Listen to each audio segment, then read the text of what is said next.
Assalamualaikum warahmatullahi wabarakatuh. Salam sejahtera bagi kita semua. Shalom, Om Swastiastu, Namo Buddhaya, salam kebajikan. Sampurasun. Sampes. Alhamdulillah kita diberi kesempatan untuk bisa berkumpul di sini di acara diskusi Kamisan sore ini dengan topik alun-alun Bandung di masa lalu. Dan terima kasih pada semuanya sudah menyempatkan hadir di Zoom kami. Dan telah hadir bersama kita para pembicara sore ini, yaitu Tante Harastuti Dibyo Hartono, kemudian Dr. Fatur Rahman, dan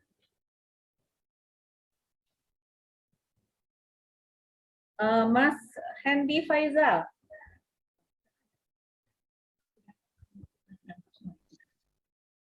Selamat sore para pembicara. Sore Mbak. Sudah menyediakan waktunya. Ya. Oke, tentang saya akan menyebut menggambarkan para pembicara kita sore ini.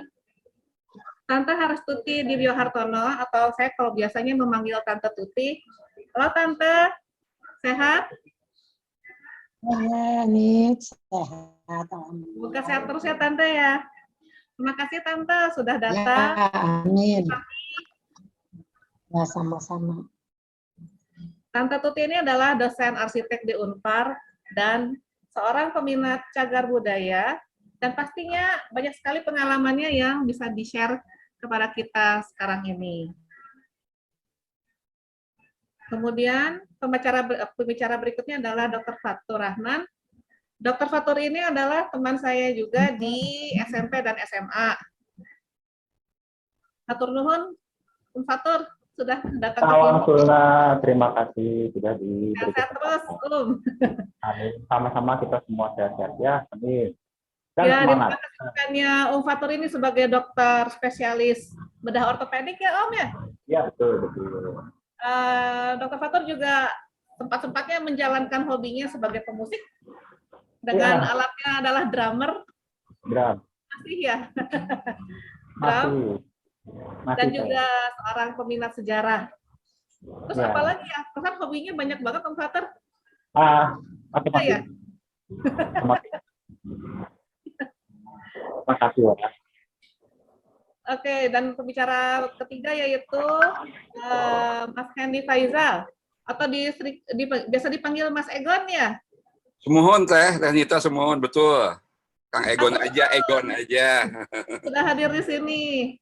Ya. Mas Egon ini juga teman SMA saya ya? Saya adik kelas Teh Nita, adik kelas Kang Fatur, adik kelas banyak senior saya ini, ada Kang Bimo, Kang Oktav. Tentu saja yang paling senior saya haturkan salam, Baktos, Kanggo Ibu Tuti. Ibu Tuti sehat. Ini guru saya, guru besar saya zaman saya kuliah ini. Dokter Tuti sehat. Itu ceritanya kenapa bisa jadi Mas Egon panggilannya? Waduh panjang Teh, nanti bikin satu sesi lagi kita diskusi Kamisan deh. Kita bikin Zoom khusus ya.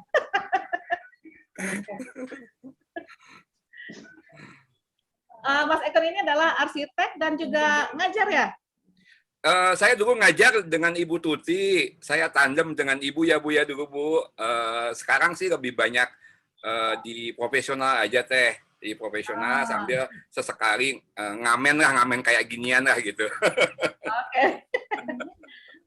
Oke, kalau gitu tanpa berlama-lama, Tante Tuti, apakah ada yang akan di-share atau hanya untuk bercerita saja dulu? Bercerita saja, tidak membuat tayangan ya. Begitu langsung aja ya Tante ya. Mangga Tante. Bukan ini dulu, sejarah dulu nggak? Sejarah Bandung barangkali diceritakan gitu. Jadi Tante nanti cerita tentang heritage saja gitu ya. Apa lebih baik begitu nggak kira-kira? Oke, kalau gitu langsung ke Dr. Fatur dulu aja ya. Nah, Iya. betul. Mangga kalau gitu, Dokter Fatur. Saya terima kasih kesempatannya. Mohon dibantu Mas Bio untuk slide-nya, jadi saya dipanggil slide. Sebelumnya saya menyapa dulu Tante Siti ya. Tante, ini kita mantunya Pak Yudi, ini sahabatnya Tante sama Om Dibio. Mengaturkan salam hormat, semoga sehat-sehat selalu. Jadi ketemu lagi di sini.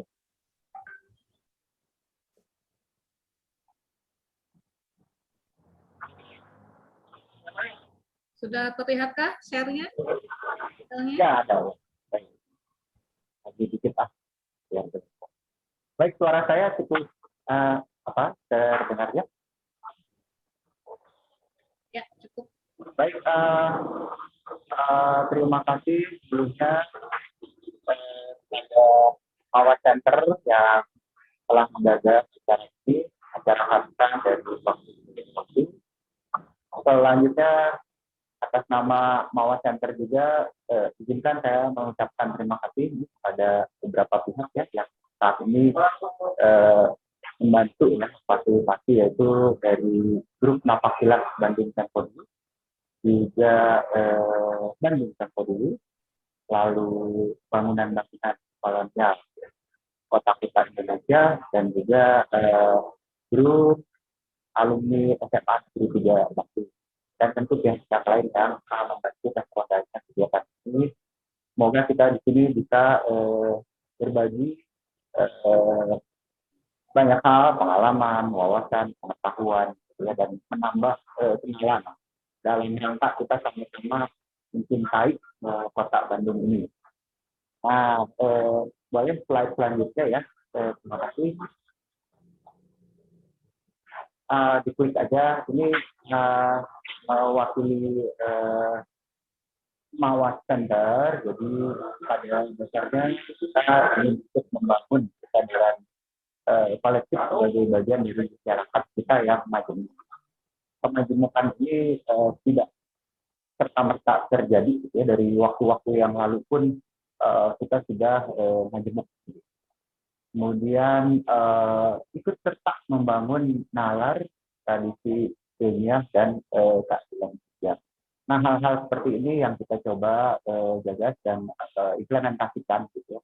Jadi bahwa kegiatan-kegiatan yang ada sedikit banyak unsur ilmiah atau akademik itu dapat berpadu dengan kegiatan-kegiatan sosial kemasyarakatan yang awal mungkin implementasikan.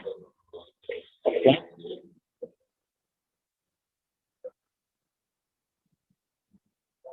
Slide selanjutnya ya. Nah, jadi Bandung itu kita kenal ada alurnya dan semua pernah berfoto-foto di sana. Ada air mancur dan seterusnya masih.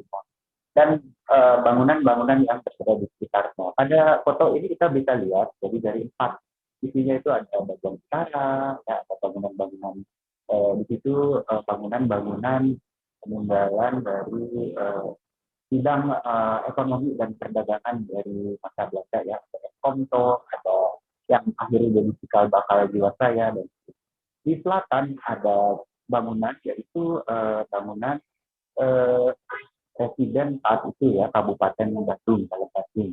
Nanti mungkin akan diulas lebih lanjut oleh Kang Sufi dan Kang Egon ya bagaimana sejarahnya ini. Dan kita lihat lagi selanjutnya di sisi barat yaitu ada Masjid Agung. Dari waktu ke waktu itu mengalami transformasi dengan titik-titik.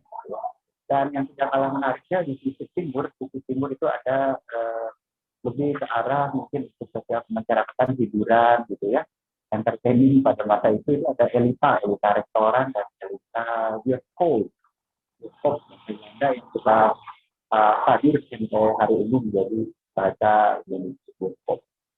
Kalau bahasa Inggris cinema atau teater. Slide selanjutnya, tapi kita biasa pakainya bioskop.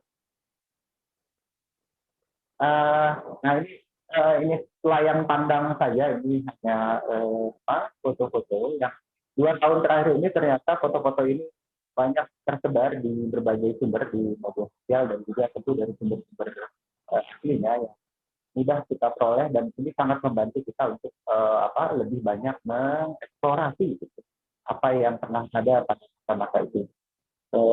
Nanti kita lihat ada beberapa landmark yang ditampilkan dalam peta ini ya, nanti kita urai. Yang bagian barat ini mari kita lihat slide.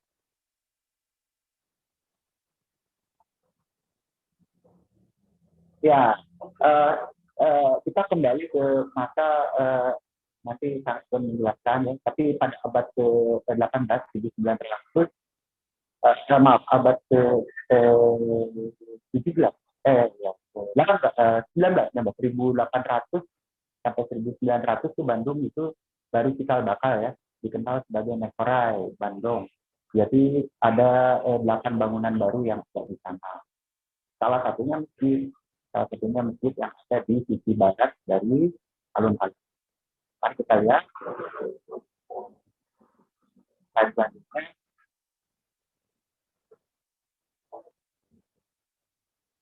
Ini pada saat itu baru seperti ini penampilan alun-alun Bandung yang kita cintai bersama-sama. Pada fokus dari foto ini adalah masjid Bandung pada saat itu di sisi barat alun-alun. Selebihnya masih banyak hamparan tanah kosong. Jalanan pun masih kosong. Slide selanjutnya menarik sekali. Ini tampak lebih besar ya di tahun-tahun berikutnya. Kita lihat bersama bibir atau bibir itu ada di peta juga sama istilah itu. Jadi sebagai suatu tempat peribadatan dari agama yang banyak dipenuhi oleh masyarakat dan sekitarnya pada masa selanjutnya. Ini transformasi ya. Ini dikenal sebagai Balai Hitung katanya itu, dan alun-alun masih kita lihat itu masih satu hamparan sangat luas ya. Terasa itu luas. Slide selanjutnya.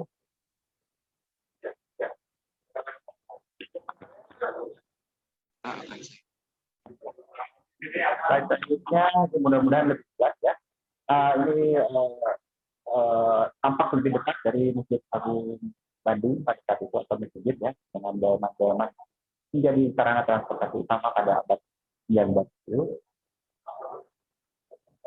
Selanjutnya ini tampak setelah Israel atau sudah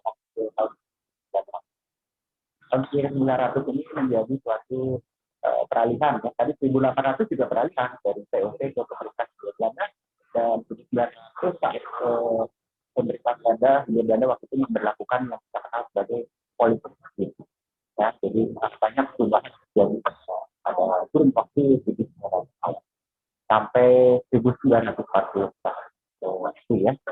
Selanjutnya ada Jepang masuk dan kita. Slide selanjutnya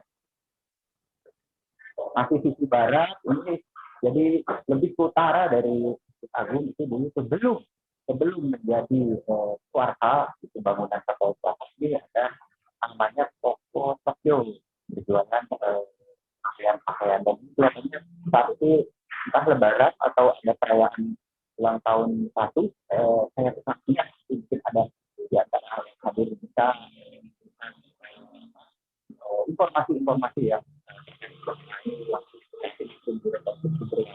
kita lihat ya, ini begitu meriah di sana, sangat ya kita lihat luar biasa. Selanjutnya, nah ini setelah dari atau pasar ya, turun waktu mungkin tahun waktu kalau tidak salah. Itu ada para peserta bisa berbagi informasi dan pengalamannya. Selanjutnya kita coba saja. Ini sisi selatan. Selatan itu kan pemerintahan ya, dari alun-alun sebagai satu produk budaya Jawa ya, di mana alun-alun itu tempat menghimpun berbagai aktivitas masyarakat dari berbagai aspek kehidupan. Slide selanjutnya. Ini kan rumah Bupati Bandung ya. sampai sekarang ini masih ada berkeluhan. Cukup baik, sangat baik.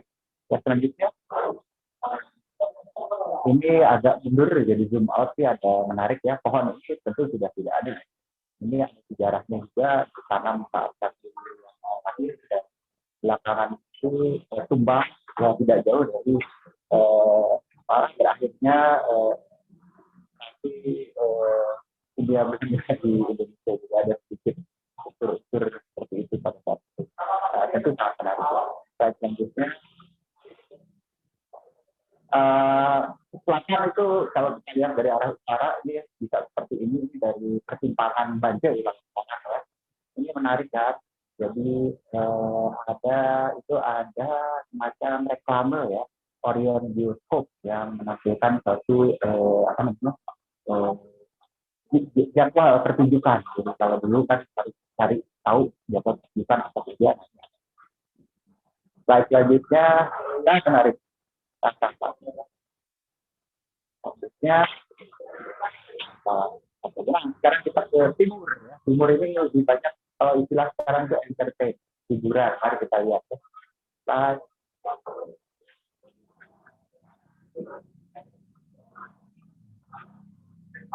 ini yang menjadi pelopor itu Elita Bioskop ini ya, pelaksanaan dan Elita Restoran di sebelah kiri. Jadi banyak para pengunjung atau warga Bandung itu yang beristirahat, bersantap, keluarga kolega itu semua di sini. Selanjutnya Elita.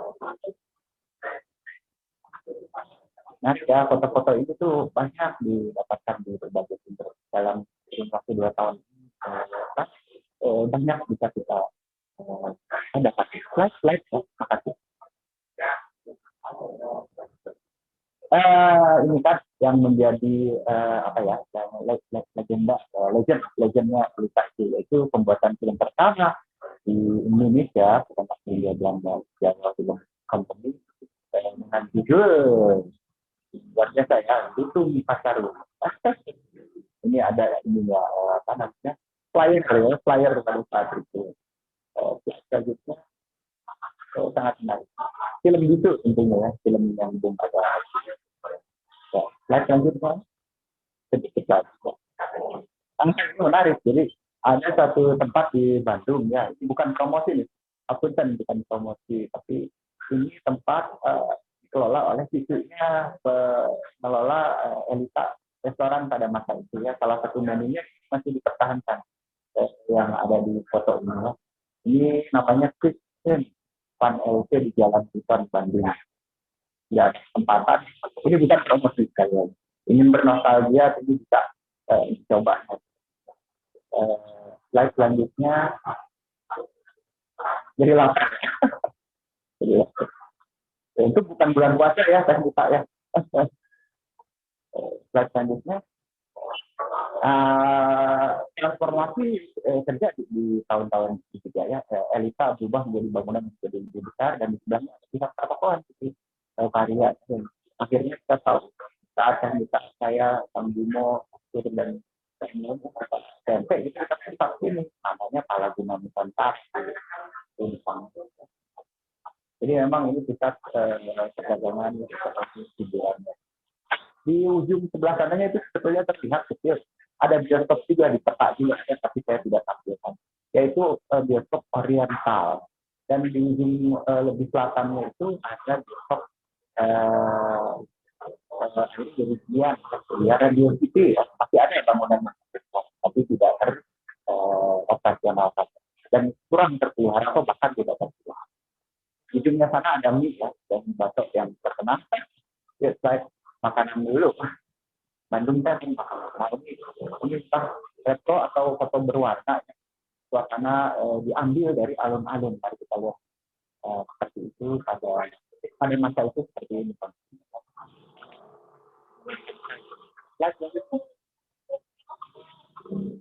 Nah, ini yang akhir yaitu utara. Utara mari kita lihat di sana.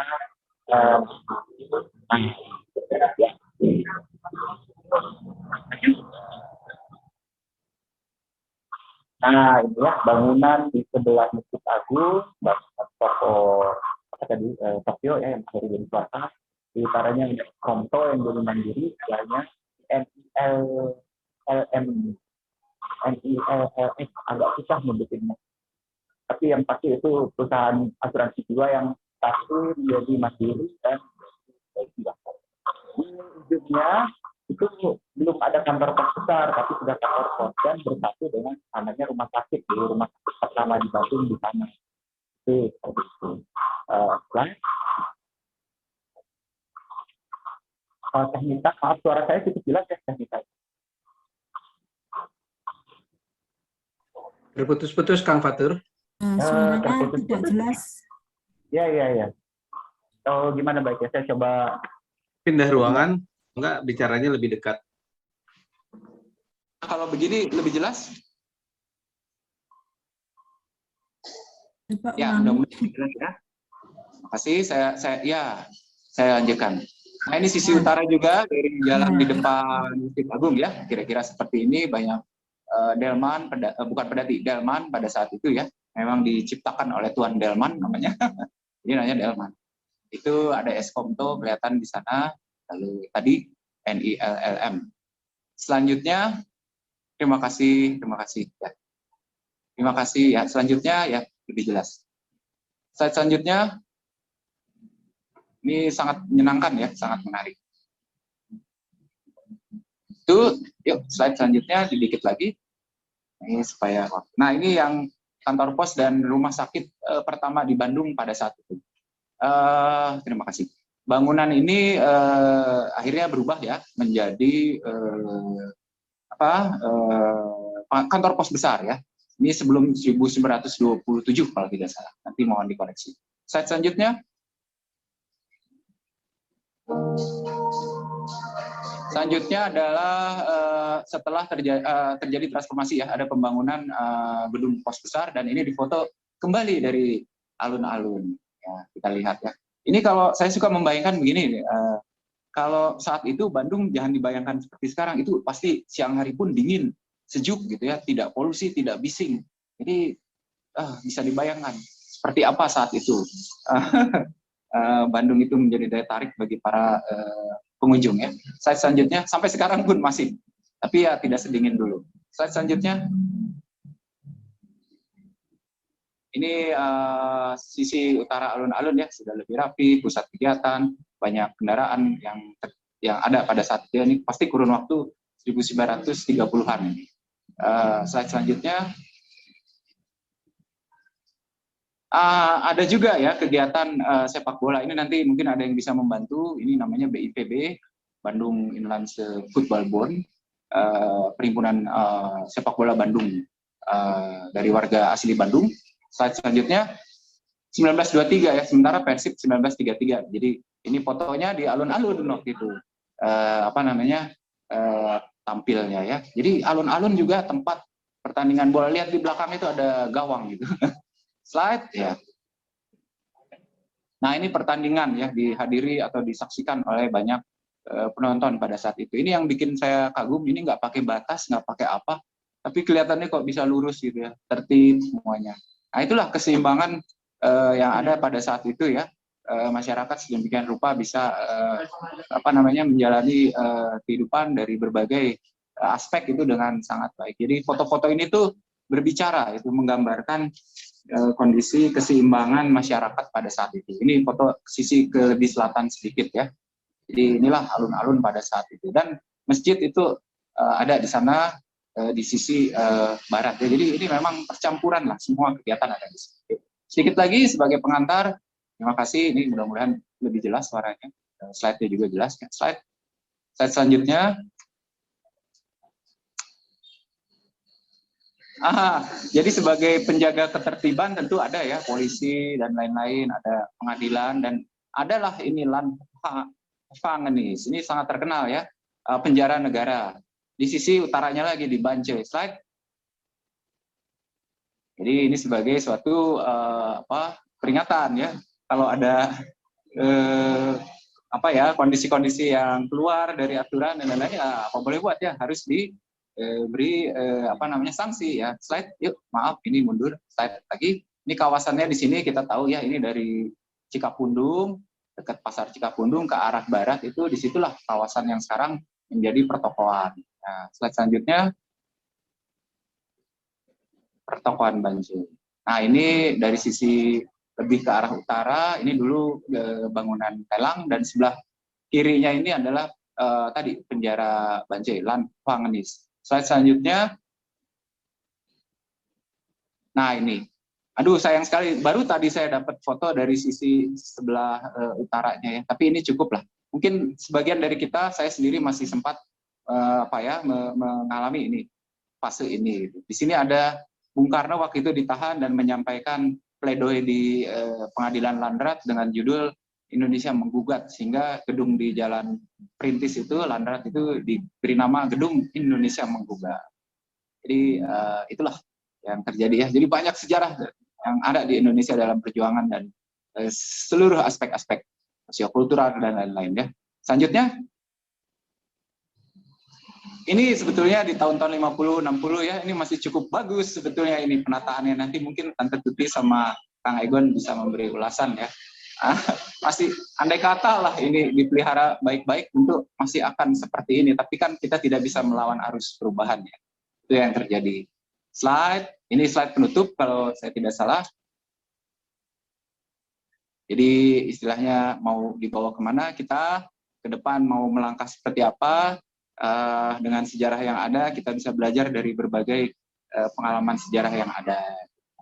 Slide lagi, jadi itu bahasa Latin, nah jadi mau dibawa kemana, ini mari, ini peran kita semua bersama untuk bisa melanjutkan lagi perjalanan transformasi ini ke depan. Terima kasih atas kesempatannya. Mohon maaf tadi kalau ada kekurang jelasan, nanti kita bisa sambung di diskusi. Terima kasih. Oke. Makasih, Bu Fatur. Oke, langsung kalau gitu ke Mas Egon. Ada slide yang perlu di-share, Kak? Baik, saya mungkin mau share ya slide-nya ya. Ini bahkan mungkin sudah kelihatan, Teh? Sudah. Oke. Saya coba... Punten maksimum 20 menit ya, Mas? Oh, mangga. Saya 16.30 mungkin 16.50 ya. Mangga. Bismillahirrahmanirrahim.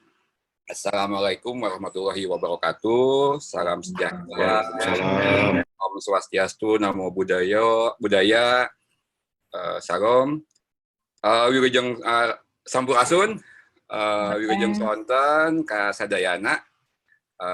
Para senior terutama di sini ada Ibu Tuti, Baktos Ibu, dosen mahaguru saya zaman kuliah sampai saya diberikan kesempatan waktu itu tandem diberikan kelas beliau, saya untuk memberikan kelas sejarah arsitektur ketika Ibu waktu itu Ibu pas mengambil doktoral Ibu ya. Saya membawakan kelas Ibu ya waktu itu 2003 sampai 2007 kalau tidak salah. Atur nuhun Ibu, itu menjadi bagian yang luar biasa buat saya. Juga para senior lainnya, baik di Kota Bandung maupun yang dari luar kota, kemudian rekan-rekan dari kakak-kakak dan teteh-teteh dari Mawas, luar biasa saya bisa berkenalan, utamanya ini para senior-senior SMA saya ini, ada Tenita, Kang Fatur, Kang Oktab, Kang Bimo, dan lain-lain. Saya lihat di sini juga rekan-rekan lainnya. Ini saya mungkin judulnya agak sedikit bombastis ya. Ini mohon maaf kalau ada background di belakang karena ini rumah saya di pinggir jalan besar, jadi kadang-kadang ada motor lewat luar biasa ya. Jadi judul sore ini agak bombastis, sengaja untuk memantik apalah saya dibanding apalagi Ibu Tuti juga Kang Fatur. Peran saya di sini adalah sebagai pemantik saja, yang ngereketek lah bahasa Sundanya ya. Saya lihat ada banyak rekan-rekan berlatar arsitek lain yang tentu saja sangat mumpuni dan mungkin nanti di sesi diskusi kita bisa lebih banyak berinteraksi. Ya, bicara Bandung sebetulnya ini paling tidak akan pernah terlepas dari dua tokoh ini, Ibu, Bapak, Akang, Teteh ya. Yang pertama adalah Raden Adipati Arya Wiranata Kusuma II, dan yang di sebelah kanan adalah Herman Willem Daendels ya. Ini dua tokoh yang sebetulnya menjadi trigger, founder atau kita sebut pendiri Kota Bandung secara resmi apapun tidak resmi. Meskipun di sisi lain ada nama-nama lain yang kita kenal seperti Andres de Wilde ya, de Wilde, yang tadi Kang Fatur sudah petakan. Ada satu bangunan di ujung utara sebelah kanan, di ujung Braga ya, bangunan Kofi Pakuis ya, di mana itu adalah rumah tinggal dari Andres de Wilde yang saat ini dijadikan balai kota sebetulnya. Jadi tonggak utama ada di 1810 kurang lebih, ketika mereka sama-sama, ini ada dua versi cerita, nanti saya coba ungkap sebetulnya dua versi cerita tentang Bandung, pendirian Kota Bandung ya. Konteks hari ini sebetulnya kita bicara alun-alun ya, mungkin sebagai pijakan awalnya adalah alun-alun, tapi mau tidak mau ketika kita bicara alun-alun Kota Bandung, maka kita akan bicara dalam konteks morfologi, bahasanya Ibu Tuti dan almarhum Profesor Sandi adalah pertumbuhan dan perkembangan Kota Bandung ya. Tadi Kang Fatur sudah berbagi memori kolektif sebetulnya tentang bagaimana Bandung di tahun 1920-an ya.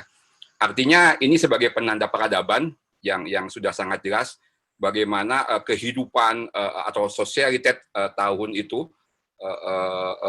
Di sana ada Societe Concordia yang jadi Gedung Merdeka saat ini dan kemudian pindah ke Ciumurid. Ini ada Ibu Tuti kembali yang menjadi juga base camp atau markas awal dari Bandung, Paguyuban Bandung Heritage ya Ibu.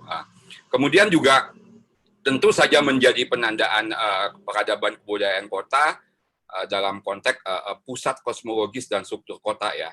Bagaimana alun-alun ini muncul sebagai cikal bakal atau embrio kota. Kemudian dia menyebar, tapi sebarannya itu tanpa merupakan kondisi atau posisi alun-alun itu sendiri. Jadi pembentuk struktur kota sebetulnya. Di sisi lain juga dia menjadi simbol eksistensi kota. Biasanya sampai tahun 80-90-an, jika kita di kota-kota Jawa, pasti yang namanya alun-alun itu akan kita kunjungi atau minimal kita lewati dulu sebagai bagian dari pusat kota. Dan ini juga menjadi pembeda ya eksentrisitas dan identitas kota. Dan terakhirnya tadi ada pertanyaan menarik sebetulnya dari yang Kang Fatur terkait dengan judul saya tadi, demokratisasi kemasyarakatan kota adalah fungsi alun-alun ada tentu saja sebagai memiliki fungsi sosial, ekonomi dan budaya kota. Dan tentu saja dalam implementasinya adalah dia menjadi ruang publik kota, berinteraksi, ruang untuk berinteraksi dari segala golongan, tidak dibedakan atas kasta, kepercayaan dan mungkin golongan. Dan di sisi lain juga itu memberikan peluang terhadap estetika kota, dalam ini konteks penghijauan kota. Kalau kita sejarah panjang, ini sebetulnya harusnya, mohon maaf Ibu Tuti, saya bukan mengambil peran Ibu. Ini Ibu Tuti atau tadi Kang Fatur menyebut Tante Tuti itu masternya lah. Saya tidak mau, cuman mungkin saya sekilas aja.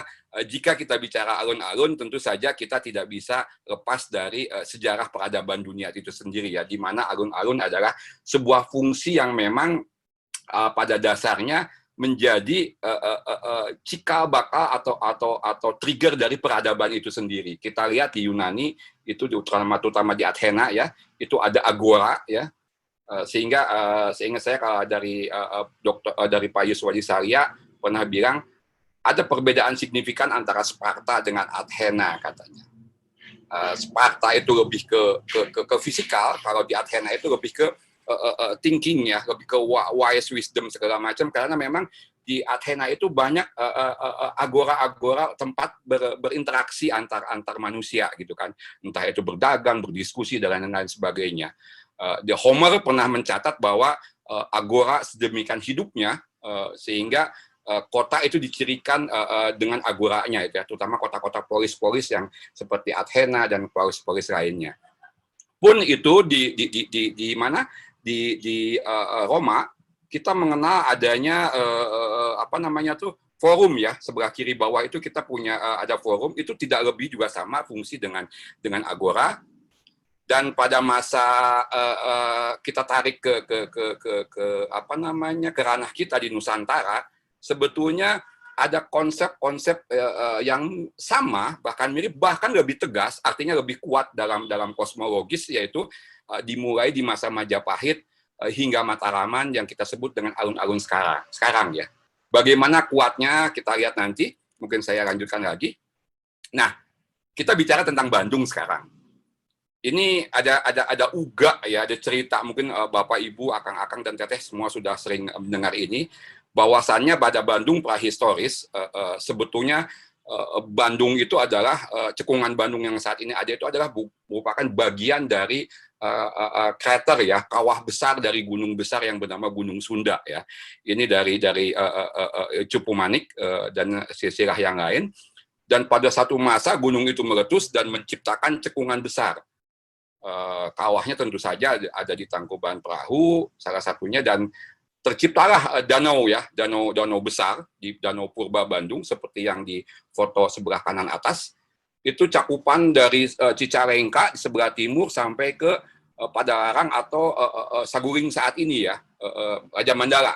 Makanya kita mengenal ada Sang Hyang Tikoro, itu tepat di pertemuan antara Danau Purba Bandung dan barat dan timur. Selatannya kita mungkin pernah mengenal Dayakolot dan lain sebagainya, Bojong Soang sampai ke Soreang, bahkan utaranya kurang lebih pada posisi Dago saat ini ya, ada Curug Dago waktu itu, di buku Pak Haryoto Kunto pernah disebutkan. Ketika itu surut, jadilah cekungan Bandung sebagai basin Bandung. Makanya Belanda tidak salah memberikan lambang kota Bandung, ini yang paling kanan bawah, sebagai ex undisol ya, kadang-kadang ada umnya, ex undisol. Artinya matahari yang muncul dari permukaan air. Ini sangat lekat ketika memang Bandung sebagai sebuah kota yang muncul dari danau gitu ya, dari Danau Purba. Sangat konteks. Detailnya mungkin nanti kita bisa diskusi lebih banyak. Nah, satu masa yang paling penting dalam pertumbuhan kota Bandung, terutamanya alun-alun juga, ini tentu saja ada pada masa sekitar 1810-an. Kita tahu pada masa itu ada peralihan dari kita dikuasai oleh Belanda, kemudian karena peperangan Eropa, Belanda mengalami kekalahan sehingga Belanda harus tunduk kepada pimpinan Prancis yang saat itu dipimpin oleh Napoleon. Meskipun begitu, pemerintahan Belanda di Hindia Belanda, di Indonesia atau di Nusantara itu masih dipegang Belanda, tapi tunduk kepada keputusan kerajaan Prancis ya.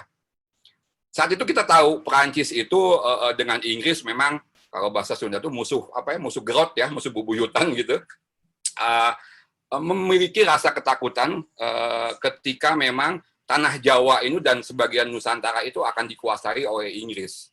Maka dari itu mereka merasa perlu membangun sebuah jaringan jalan yang menghubungkan beberapa kota atau pusat atau sumber daya alami yang biasa mereka bawa ya oleh VOC ataupun kerajaan Belanda untuk dibawa ke Eropa. Nah, meskipun pada saat itu jalan pantai utara itu sebetulnya sudah ada sebagai jalan raya pos yang menghubungkan Batavia dengan Surabaya, tetapi pemerintahan Prancis di bawah Napoleon memerintahkan kepada Dendels untuk membangun jalan raya pos yang menghubungkan daerah pedalaman ya, artinya daerah pegunungan. Dan dalam hal ini Cianjur, Bandung, dan Sumedang dilewati oleh Dendels itu. Menurut catatan, saya lupa dari siapa ya, puluhan ribu bahkan ratusan ribu rakyat kita korban.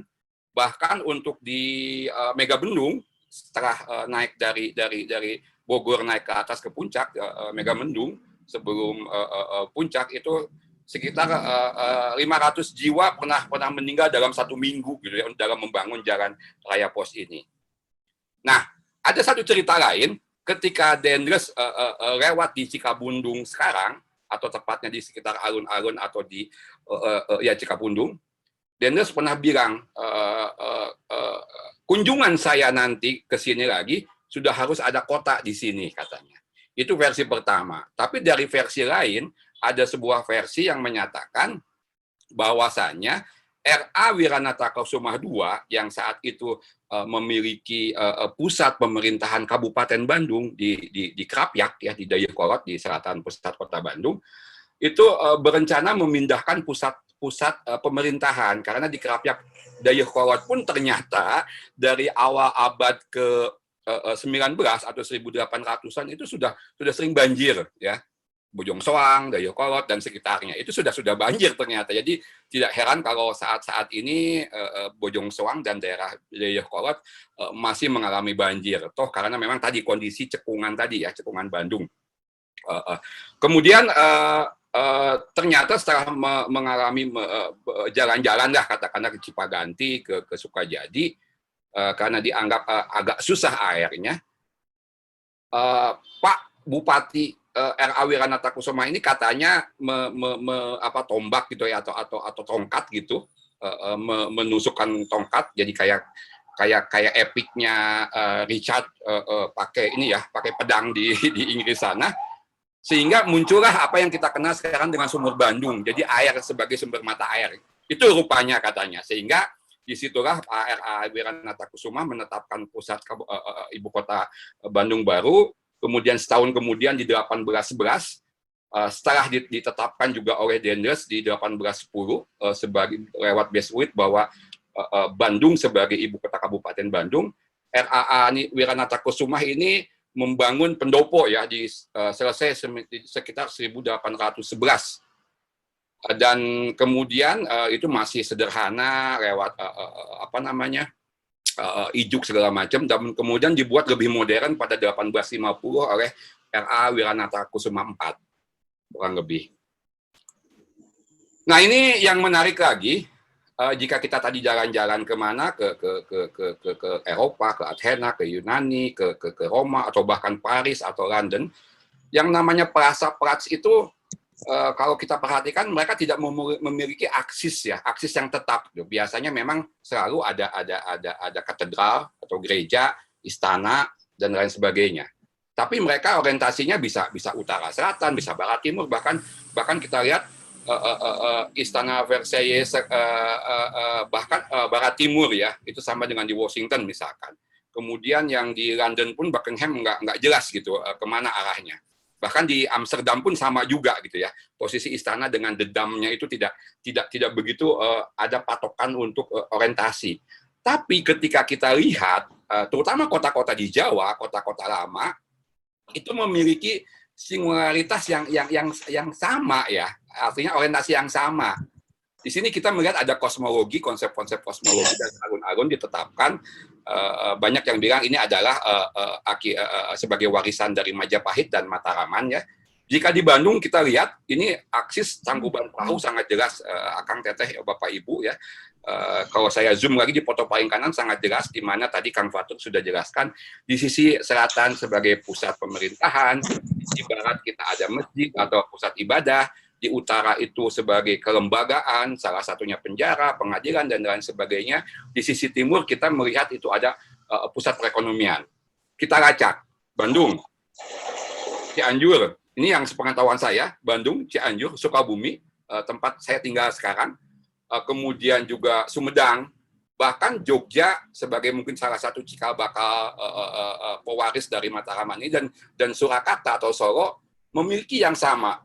Meskipun di Jogja kita lihat ada Gunung Merapi, di Solo entah tidak ada orientasi gunung, tapi di Bandung ada Tangkuban Perahu, di Sukabumi ada Gunung Gede, bisa dicek di peta di Google Map nanti kalau penasaran. Cianjur, Majalengka mungkin agak kurang, tidak ada orientasi gunung. Di Garut itu ada Gunung Tampomas, kalau tidak salah orientasinya, itu memiliki pola yang sama.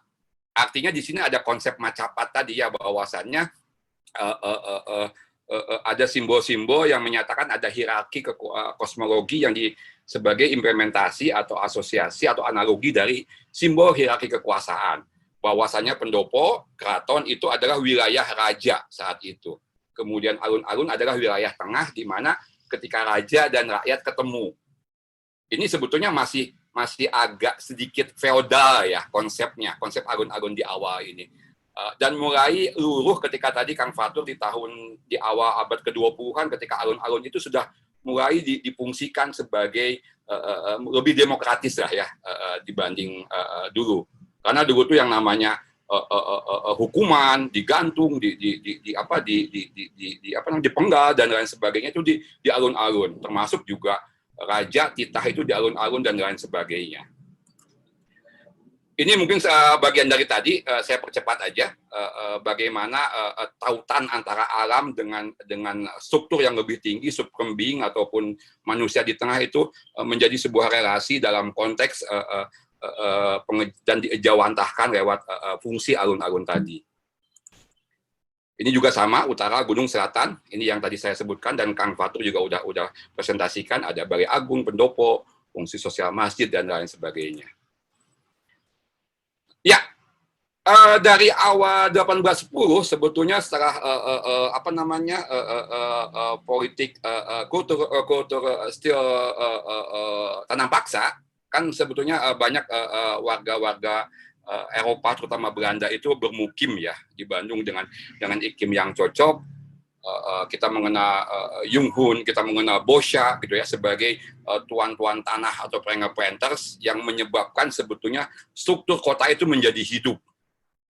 Bahkan di tahun 1880 itu dihubungkan Batavia dengan Bandung dengan kereta api untuk selain untuk transportasi, tentu saja untuk membangun atau membawa teh, kina, kopi dan dari pegunungan Malabar, dari area Lembang dan lain sebagainya untuk dibawa ke Batavia. Saya percepat aja. Dan ini adalah kisah ketika setelah Bandung di 25 September dinyatakan sebagai ibu kota kabupaten. Kemudian di tahun 1906 dinyatakan sebagai Gemeente, ya, kota praja ya kalau boleh dibilang, dan diresmikan atau ditegaskan sebagai Stad Gemeente di 1926. Dan terakhir mengiringi Stad Gemeente ini 1920-an, Bandung direncanakan menjadi ibu kota Hindia Belanda. Dan di saat itulah pembangunan sebetulnya mulai gencar ya, apalagi di Eropa sedang melanda gerakan modernisme dalam arsitektur. Banyak para arsitek ataupun pembangun dari Eropa dan Belanda datang ke Batavia, ke Hindia Belanda, dan Bandung menjadi salah satu laboratorium besar untuk arsitektur di saat itu ya, modernisme dan lain sebagainya. Ya, kita lihat Gedung Sate, kemudian Taman Ganesha beserta TH atau Teknis School. Di sisi kiri itu ada sekolah saya, Kang Fatur Teknita, dan Kang Bimo dan kawan-kawan juga. Sehingga pada masa ini sebetulnya adalah sebagai tonggak modernisme di Bandung ya, dan mulai beralih dari yang feodalistik dalam konteks fungsi alun-alun menjadi alun-alun yang lebih manusiawi, lebih terbuka ya. Saya percepat aja ya Teknita, karena waktunya mungkin takutnya ini. Ini tadi juga sudah digambarkan, saya nggak usah cerita banyak lagi.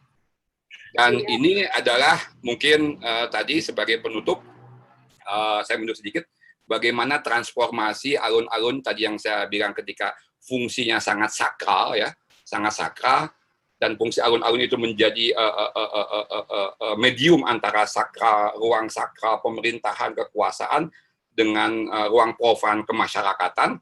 Saat ini sejurus dengan peradaban dunia, fungsi alun-alun itu dibawa menjadi lebih demokratis, menjadi semua golongan termasuk di dalamnya dalam menjalin relasi peradaban kota. Dan tentu saja peradaban kota ini didukung oleh bagaimana infrastruktur kota itu dibangun. Mungkin detailnya kita bisa gali di sesi diskusi. Kurang lebihnya saya mohon maaf kepada Bapak Ibu, Akang Teteh, hatur nuhun semuanya atas kesempatannya. Billahi taufiq wal hidayah. Wassalamualaikum warahmatullahi wabarakatuh. Waalaikumsalam warahmatullahi wabarakatuh. Luar biasa, hatur nuhun Mas Egon. Sami-sami teh, mangga.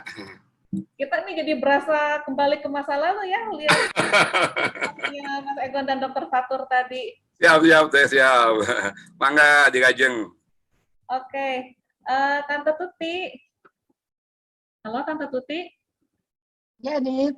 Tante Tuti, gimana nih? Ada yang mau ditanggapi atau ada yang ada cerita-cerita lagi? Gini, ini kan ceritanya tadi dari Kang Fatur sama Kang Ego ini udah bagus-bagus sekali ya.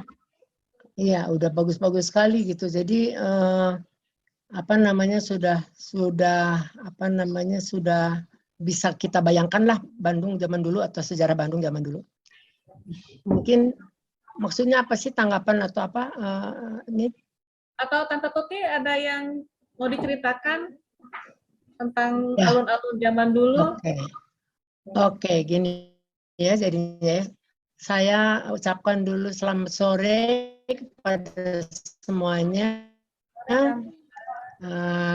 Terima kasih kepada Nita dan juga kepada apa ya Mawas ya organisasinya ya Mawas yang sudah mengundang saya gitu ke sini untuk berbicara.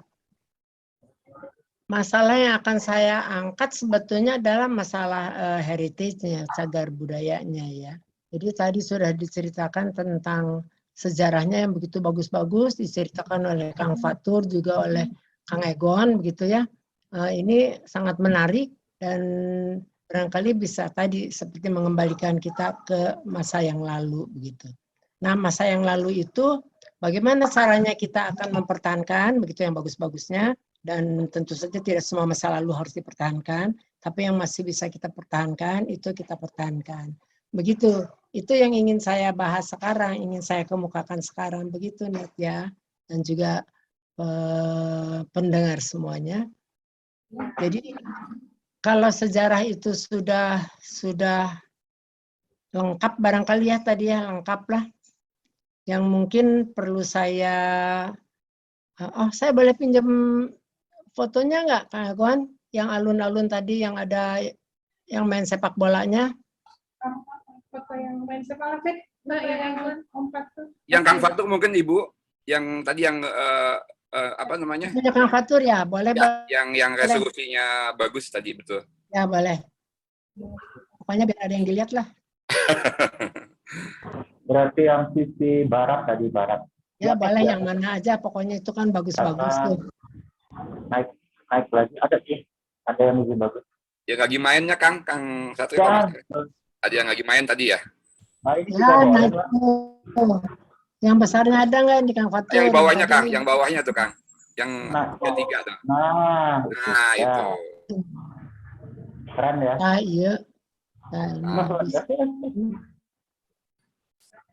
bagus ya gambar.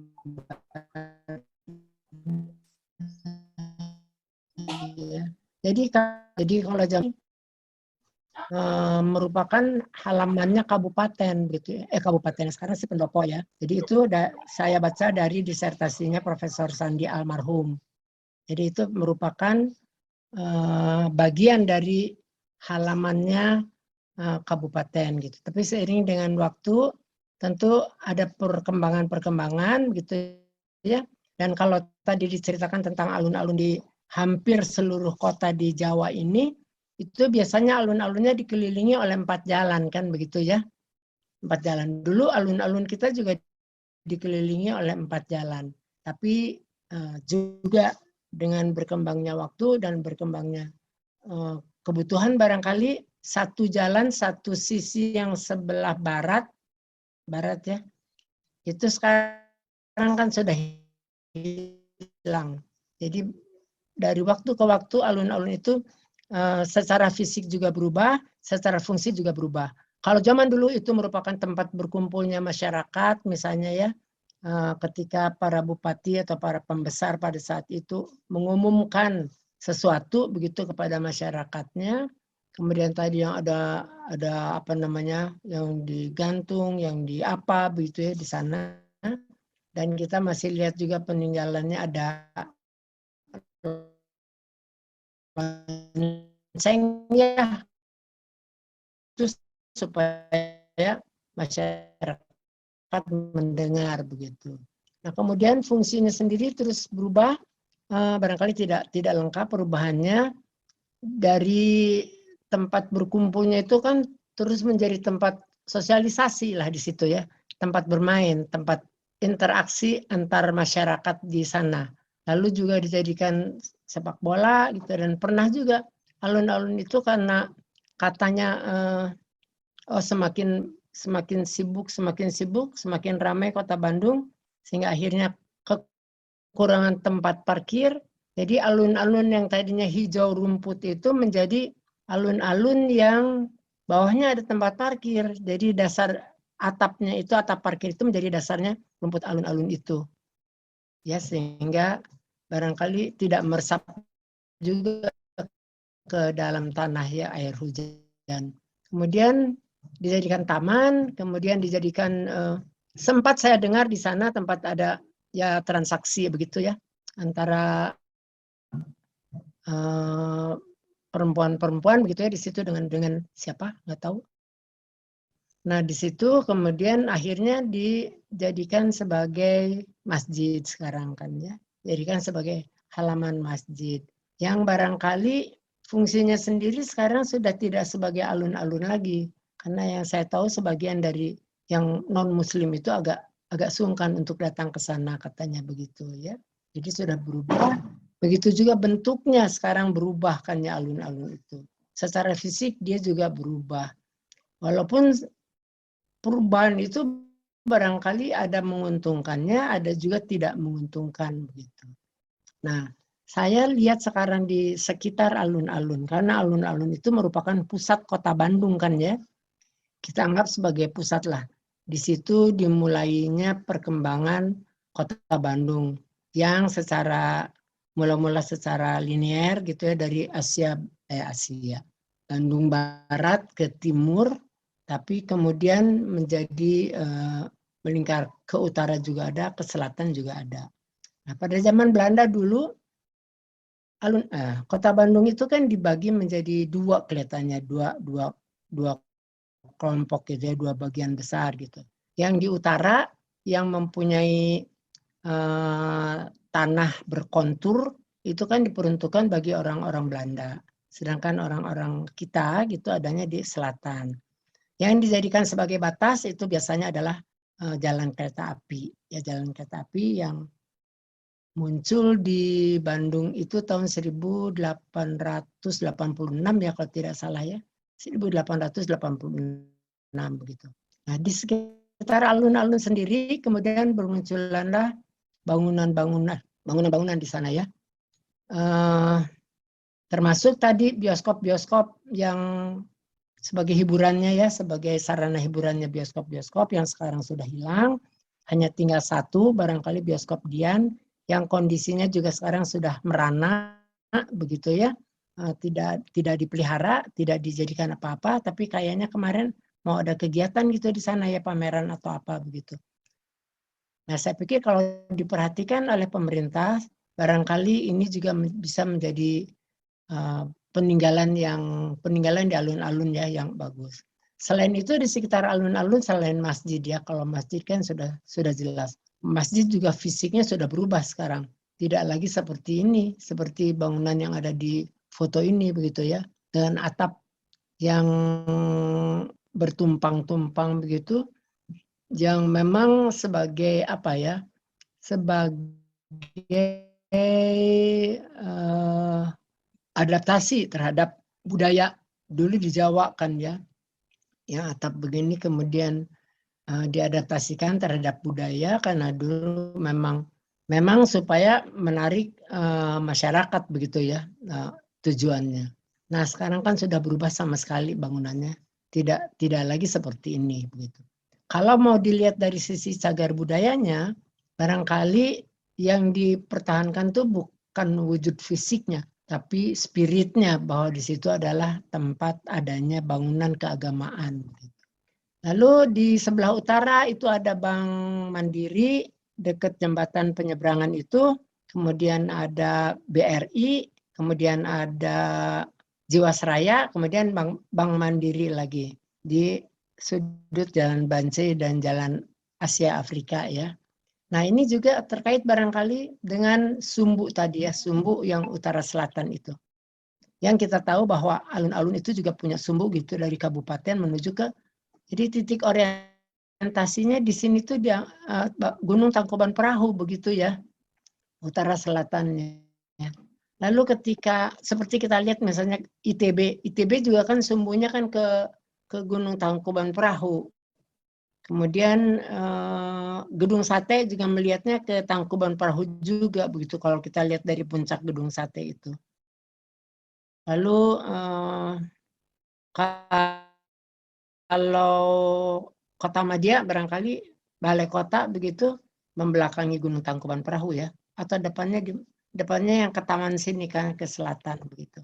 Nah, itu juga merupakan suatu ciri barangkali ya, ciri Kota Bandung di sini.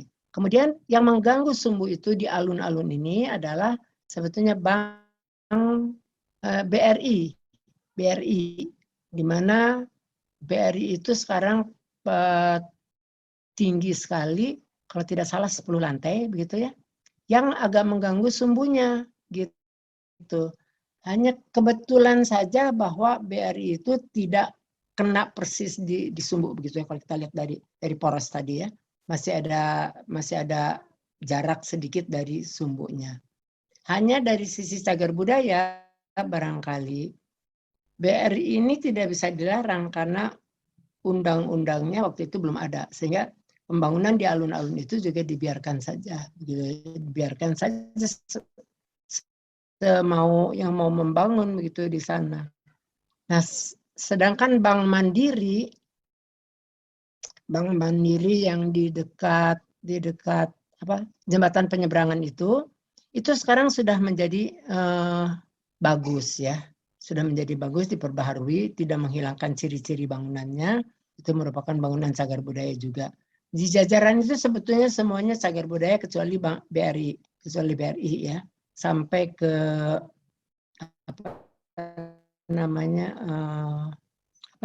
kantor pos besar, lalu ada lagi toko Deson, bekas Deson dulu. Kemudian kabupatennya atau pendopo barangkali ya sekarang disebutnya di situ. Pendoponya juga merupakan cagar budaya, begitu, di mana itu tentu harus dilestarikan sebagaimana ini dalam undang-undang begitu ya, Undang-Undang Republik Indonesia nomor 11 tahun 2010 begitu. Jadi saya sekarang berfokus pada itu saja. Di sekitar alun-alun dan tentu agak jauh ke sana misalnya ada Hotel Homan, ada Preanger begitu ya. Dan juga Jalan Braga, begitu. Jalan Braga itu merupakan juga kalau Hotel Homan dan Preanger itu kan bangunan cagar budaya. Tapi kalau Jalan Braga itu merupakan kawasan cagar budaya. Karena di dalam undang-undang kita itu disebutkan bahwa skopnya cagar budaya itu meliputi benda, misalnya ya, benda itu seperti keris, misalnya seperti lukisan atau kursi begitu ya, kursi-kursi zaman dulu gitu ya, pokoknya yang bisa dipindahkan dan dia bisa bergerak begitu ya. Walaupun toh nanti ada anomali juga yang tidak benar. Bangunan cagar budaya yang memang kami tekuni begitu di sini, saya dan kawan-kawan. Kemudian, nah alun-alun ini merupakan kawasan cagar budaya. Nilai yang baik, tentu ada kriterianya untuk menilai mana yang pantas dilestarikan, mana yang tidak. Itu ada, dan ini kita tidak semua bangunan yang ada di sekitar alun-alun itu harus dilestarikan. Walaupun toh itu merupakan bagian Kota Bandung yang paling tua begitu ya. Mendengar juga, baca juga di bukunya bahwa alun-alun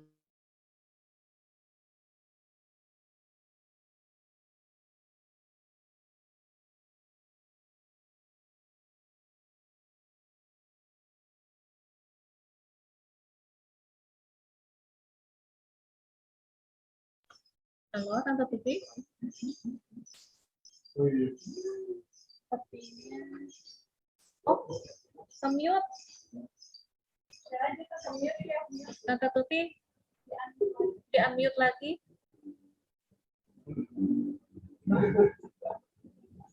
Ya, oke. Mohon maaf. Jadi ini jaringan kurang bagus di saya nih, putus sambung.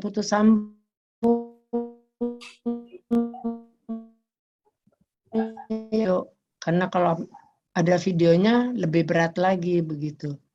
Nah, ini kan bagus sekali nih. Ini kegiatan yang dituliskan di gambar, di foto, ditayangkan tadi oleh Kang Fatur. Di sini adalah tempat bersosialisasinya masyarakat Kota Bandung. Jadi disitulah masyarakat Kota Bandung berkumpul zaman dulu. Ini masjidnya, sekarang ini masjid yang baru ya Kang Fatur ya. Ini ketika alun-alunnya menjadi seperti ini gitu. Jadi bentuk fisiknya berubah. Nah, oke, sekarang kita beralih ke sudut pandang yang lain barangkali ya. Di mana di sekitar alun-alun itu sudah hampir habis kecuali tadi Bank Mandiri, Bank Jiwasraya, kemudian Bank Mandiri lagi yang di dekat Bancai begitu ya. Itu juga masih terpelihara dengan baik. Pendopo sekarang sudah dikembalikan lagi ke asalnya, di mana dinding-dindingnya sudah dibongkar, jadi betul-betul semacam pendopo begitu. Dan bangunan tempat rumah tinggalnya wali kota juga kan masih tetap ada di sana begitu. Lalu kalau masjid itu hanya spiritnya saja, barangkali di situ wujudnya sendiri tidak ada. Agak jauh ke sana kan tadi saya sudah cerita ada Hotel Homan, ada Gedung Merdeka, ya Gedung Merdeka, lalu ada Hotel Preanger, ya. Dan itu juga sebetulnya masuk dalam kawasan cagar budaya, di mana banyak sekali bangunan-bangunan yang harus dilestarikan. Tapi karena perkembangan zaman dan kebutuhan barangkali ya, kebutuhan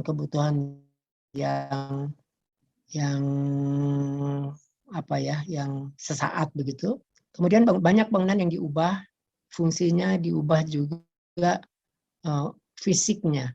Seperti yang saya sayangkan itu yang yang ada titik nolnya dulu Gunung PU ya. Dulu itu bagus sekali. Dia seragam. Pasti namanya sepasang sama Preanger zaman dulu gitu ya. Tapi sekarang sudah berubah fungsi, berubah fisik sekarang jadi kantor PU yang sekarang. Tentu kita harus nilai lagi apakah itu memang masih cocok untuk cagar budaya atau tidak gitu ya. Nah kemudian tadi diceritakan tentang Kopi Pak Huis ya, Andries de Wilde, tempat tinggalnya Andries de Wilde. Itu balai kota juga yang mendesain adalah E. Hadro, itu termasuk cagar budaya juga dengan halamannya begitu. Cuma halamannya sekarang sudah berubah ya, disesuaikan dengan kebutuhan masa kini barangkali begitu, tempat parkir dan sebagainya yang saya sih sebetulnya menyayangkan begitu. Kalau jadi taman bunga begitu kan bagus juga gitu di sana ya.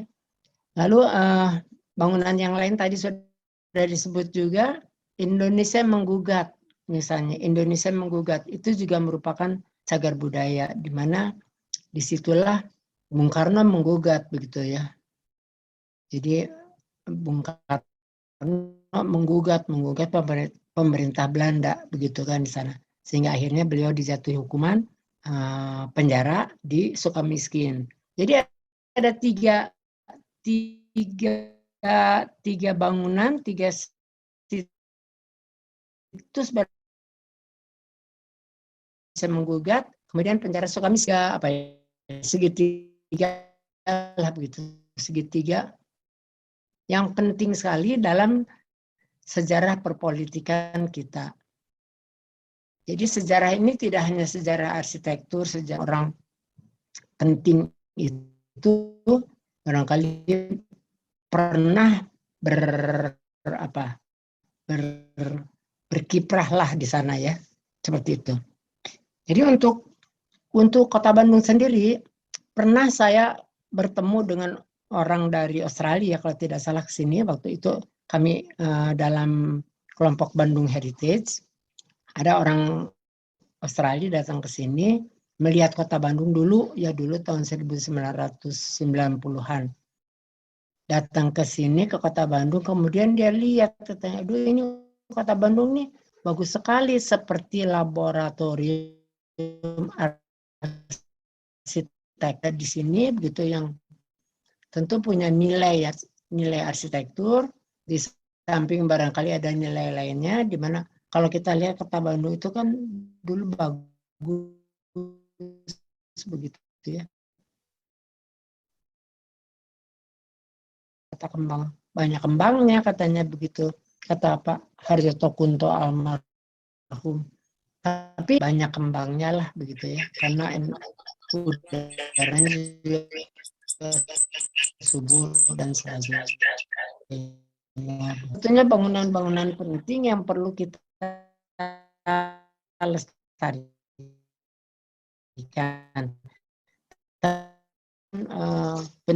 Ya kebanyakan peninggalan Belanda di Kota Bandung ya, termasuk gedung Pakuan. Termasuk gedung Pakuan itu salah satunya. Jadi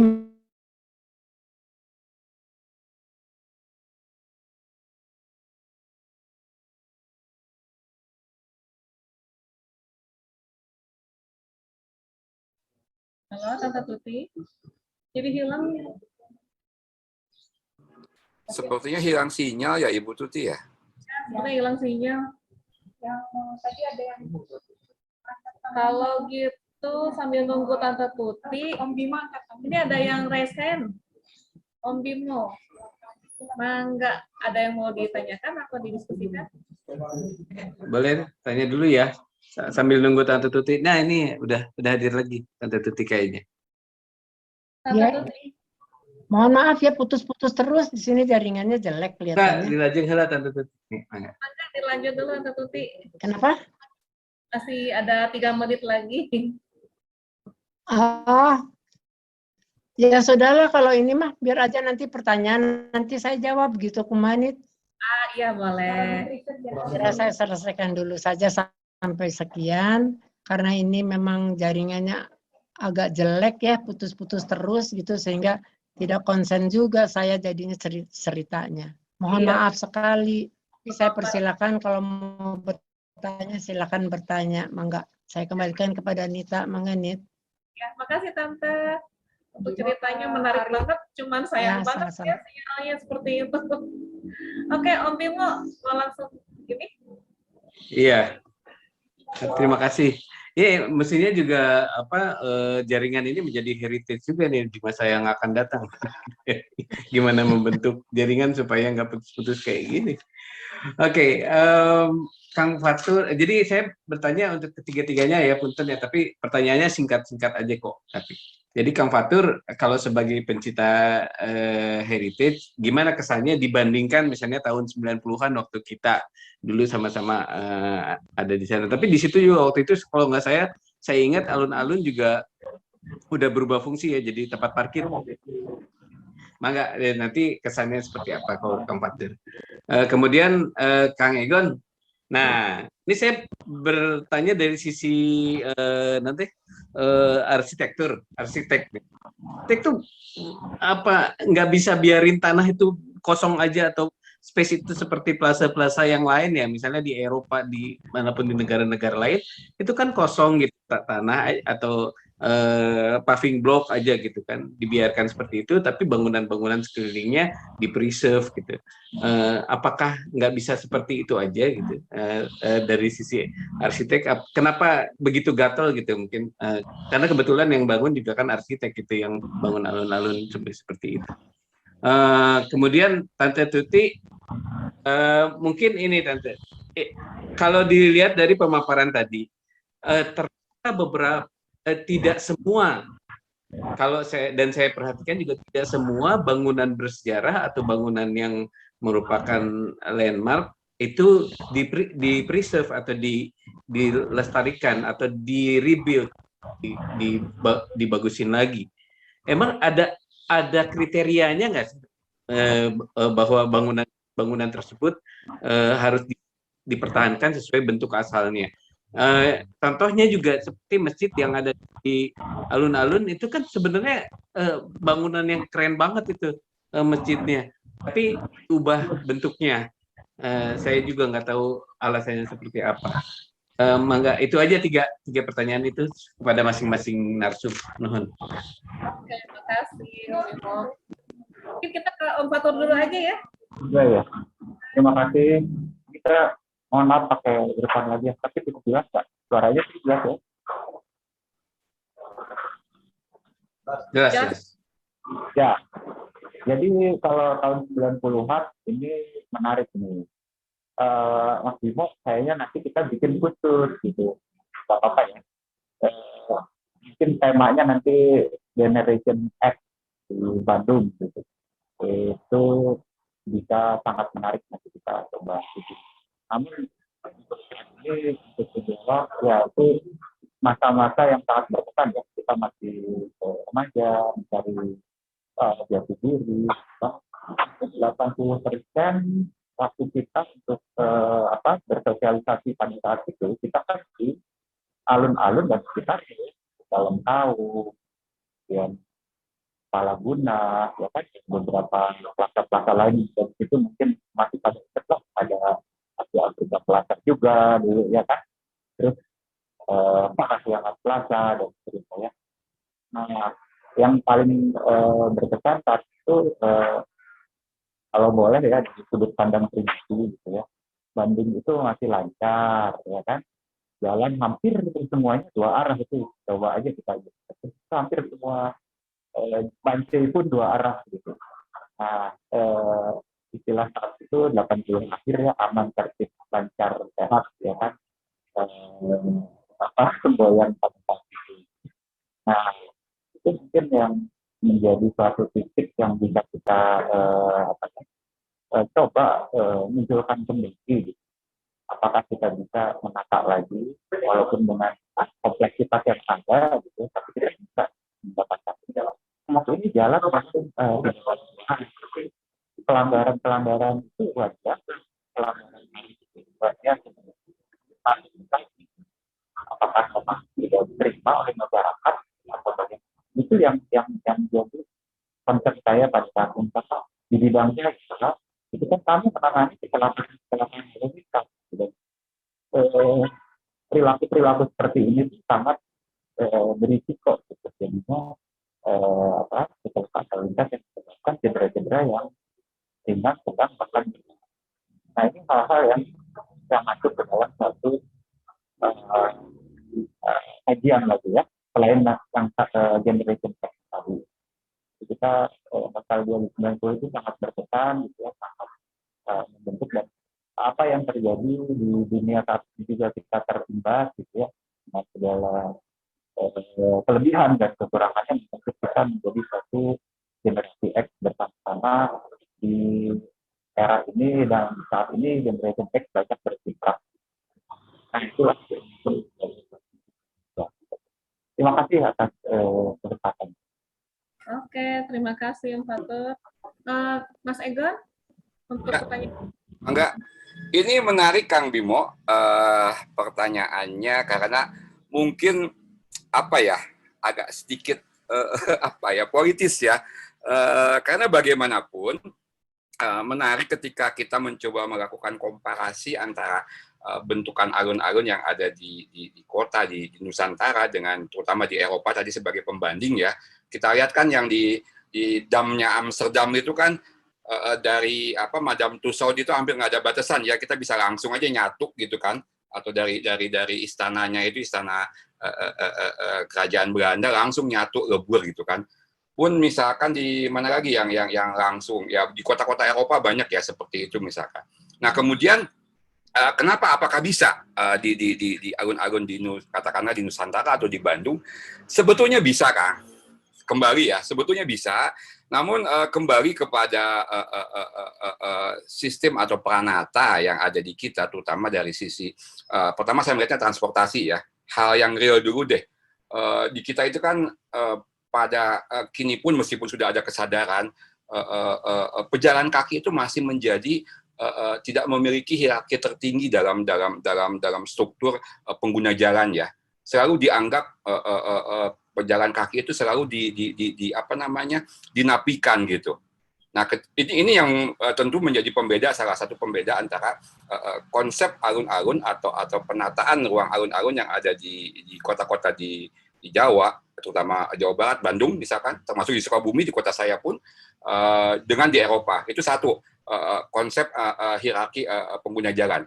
Kedua, dari sisi infrastrukturnya ya, Macapat, terlepas itu tadi order Macapat, orientasi itu sebetulnya sangat tidak bisa. Toh alun-alun yang di Jogja pun kan sebetulnya dia kosong aja gitu kan ya, kosong, lapangan terbuka yang kita sering nutup mata kita jalan ke kedua beringin itu ya, yang kadang belok gitu gimana.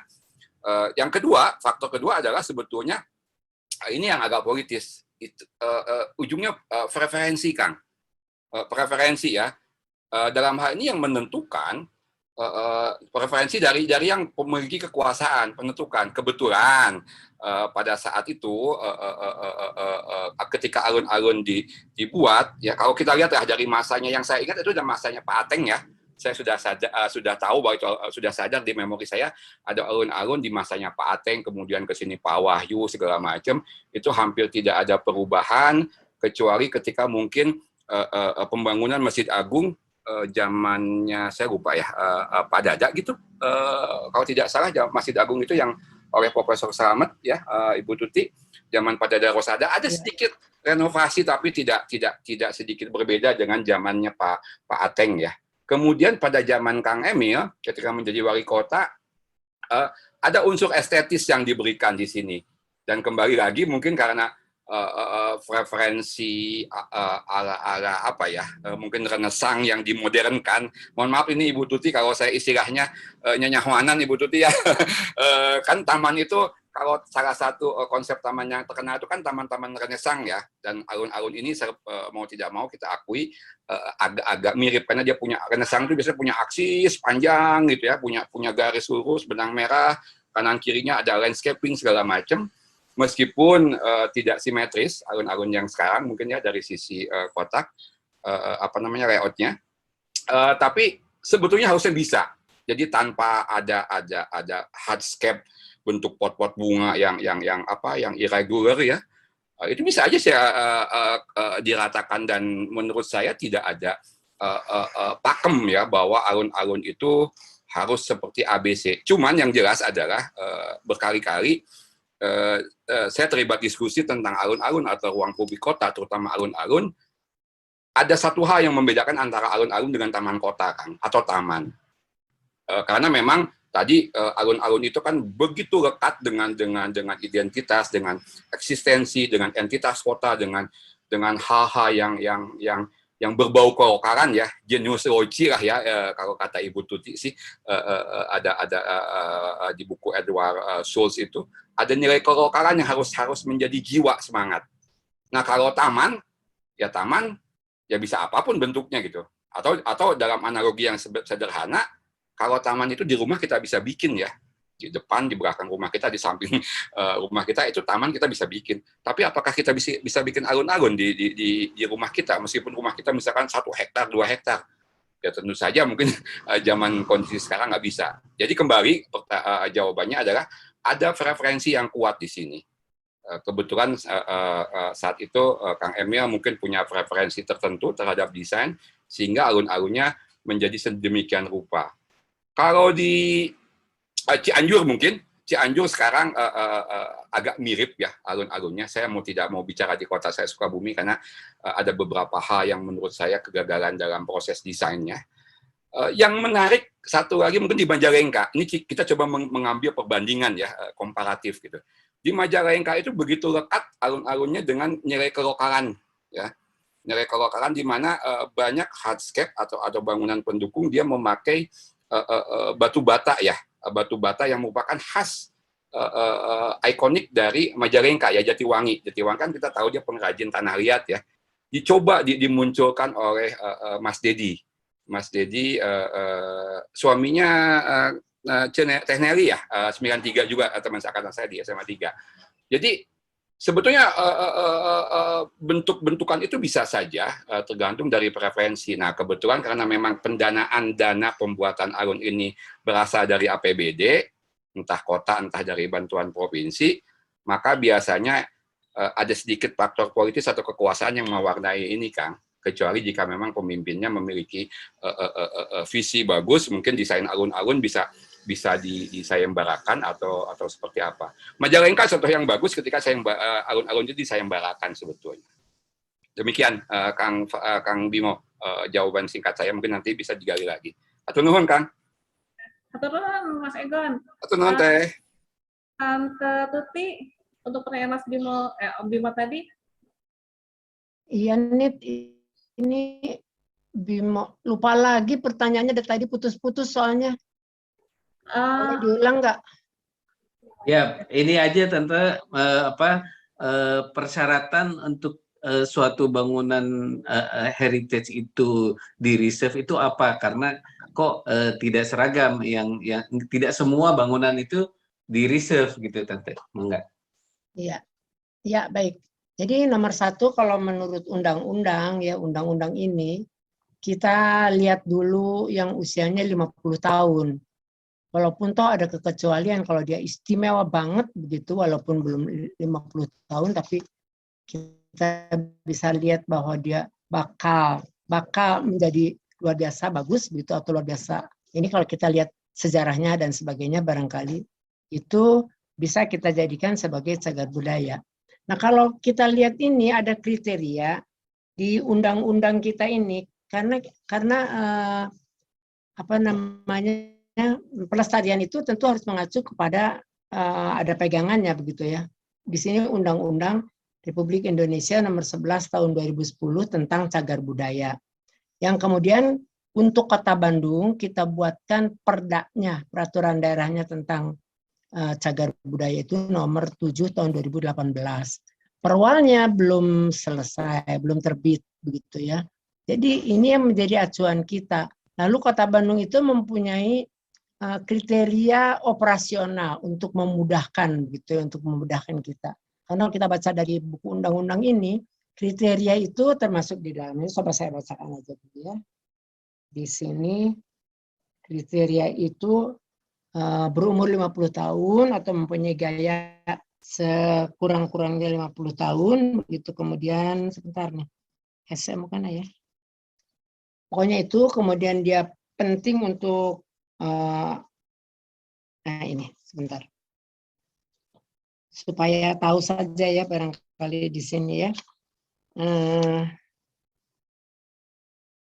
Bentar. Mewakili masa gaya paling singkat berusia 50 tahun, kemudian memiliki arti khusus bagi sejarah, ilmu pengetahuan, pendidikan, agama, dan atau kebudayaan. Kemudian yang daerah selanjutnya adalah memiliki nilai budaya bagi penguatan kepribadian bangsa. Nah, ini untuk diterjemahkan ke dalam pekerjaan kita sehari-hari di dalam menilai bangunan, itu susah.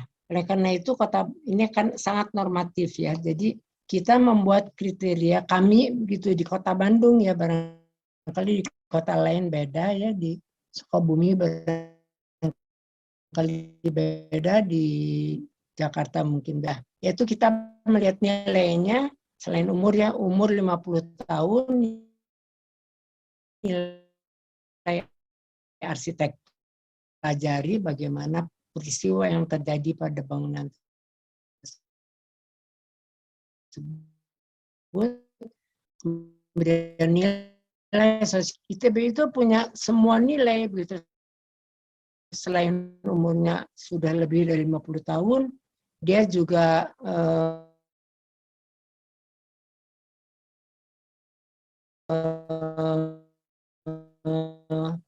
biasa.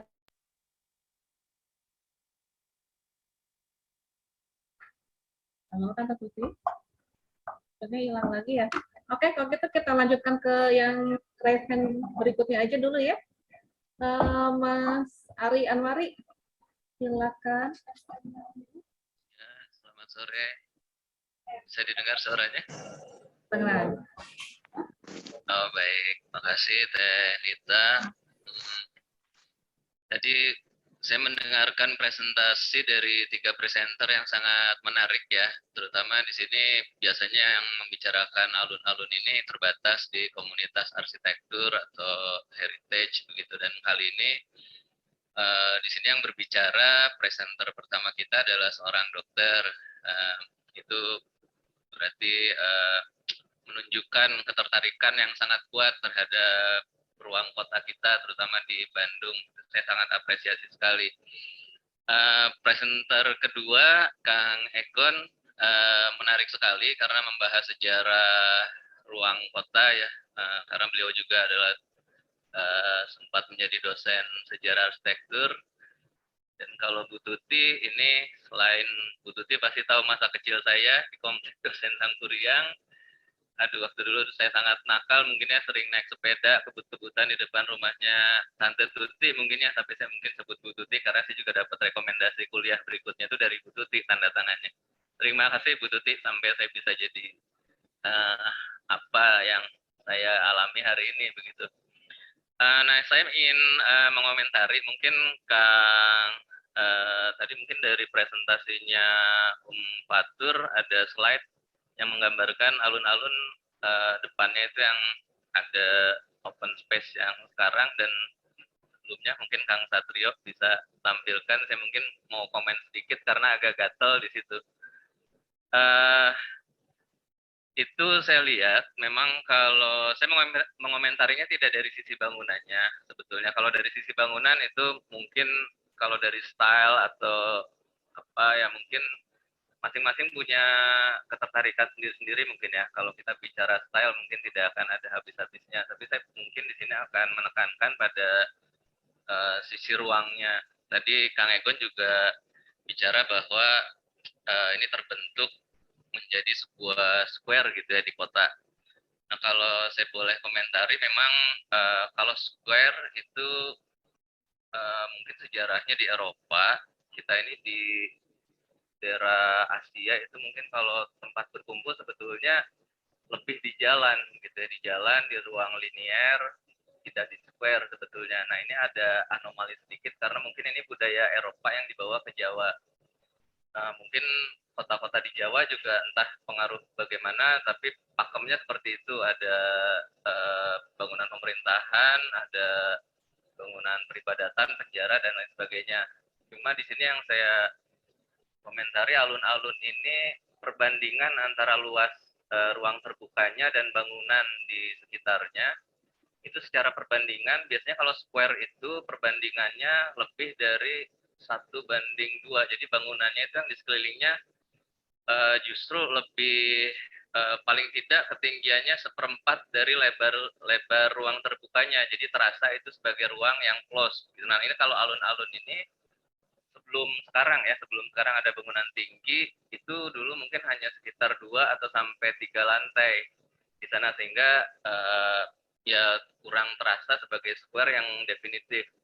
Nah, sekarang mungkin dengan adanya tower dari masjid, juga Bank BRI, itu mungkin sudah mulai agak berubah space-nya, terutama setelah masjid itu direnovasi. Nah, saya sebetulnya ingin mengomentari juga karena dulu renovasi masjid ini juga menjadi diskusi yang cukup panjang di komunitas arsitek ya, terutama di Bandung juga, karena ini kalau saya boleh bilang ini akan menjadi diskusi yang cukup panjang sebetulnya kalau dibeberkan, karena di sini kita hari ini bicara mungkin tidak hanya dari sisi arsitektur, tapi dari sisi sosial, dari sisi budaya.